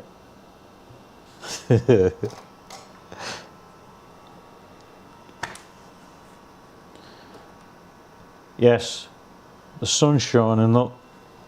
Where is it? Where's the sun? The sun is shining somewhere. We have got sunshine coming through the window. There it is. Oh yeah, look, there it is. The evidence, look, the sun does shine. So I'm gonna bid you farewell. I'm gonna come back soon. We'll have to start doing like regular, whether it be on a Sunday or what. Before I call my mum, because I call my mum on a Sunday. I have a video call with my mum every single Sunday. I look forward to that because we talk total crap for 2 hours. Maybe we're doing another interesting. I don't know, mate. This is my 3rd and last. It says the 3rd and last because it's only the 3rd one I've ever done. But hopefully I can give people an insight into what it's like to live in Thailand and how good it is, and also the bad points as well. There are some bad points, but they're not negative points. I don't think anything over here is a negative point, because it can happen in any country, but it's things that you need to be aware of before you come over here. Even for a holiday as well. I need to educate people of exactly what it feels like when you first get over here, because Thailand changes you. Anyway, I need to go. I will catch you all later.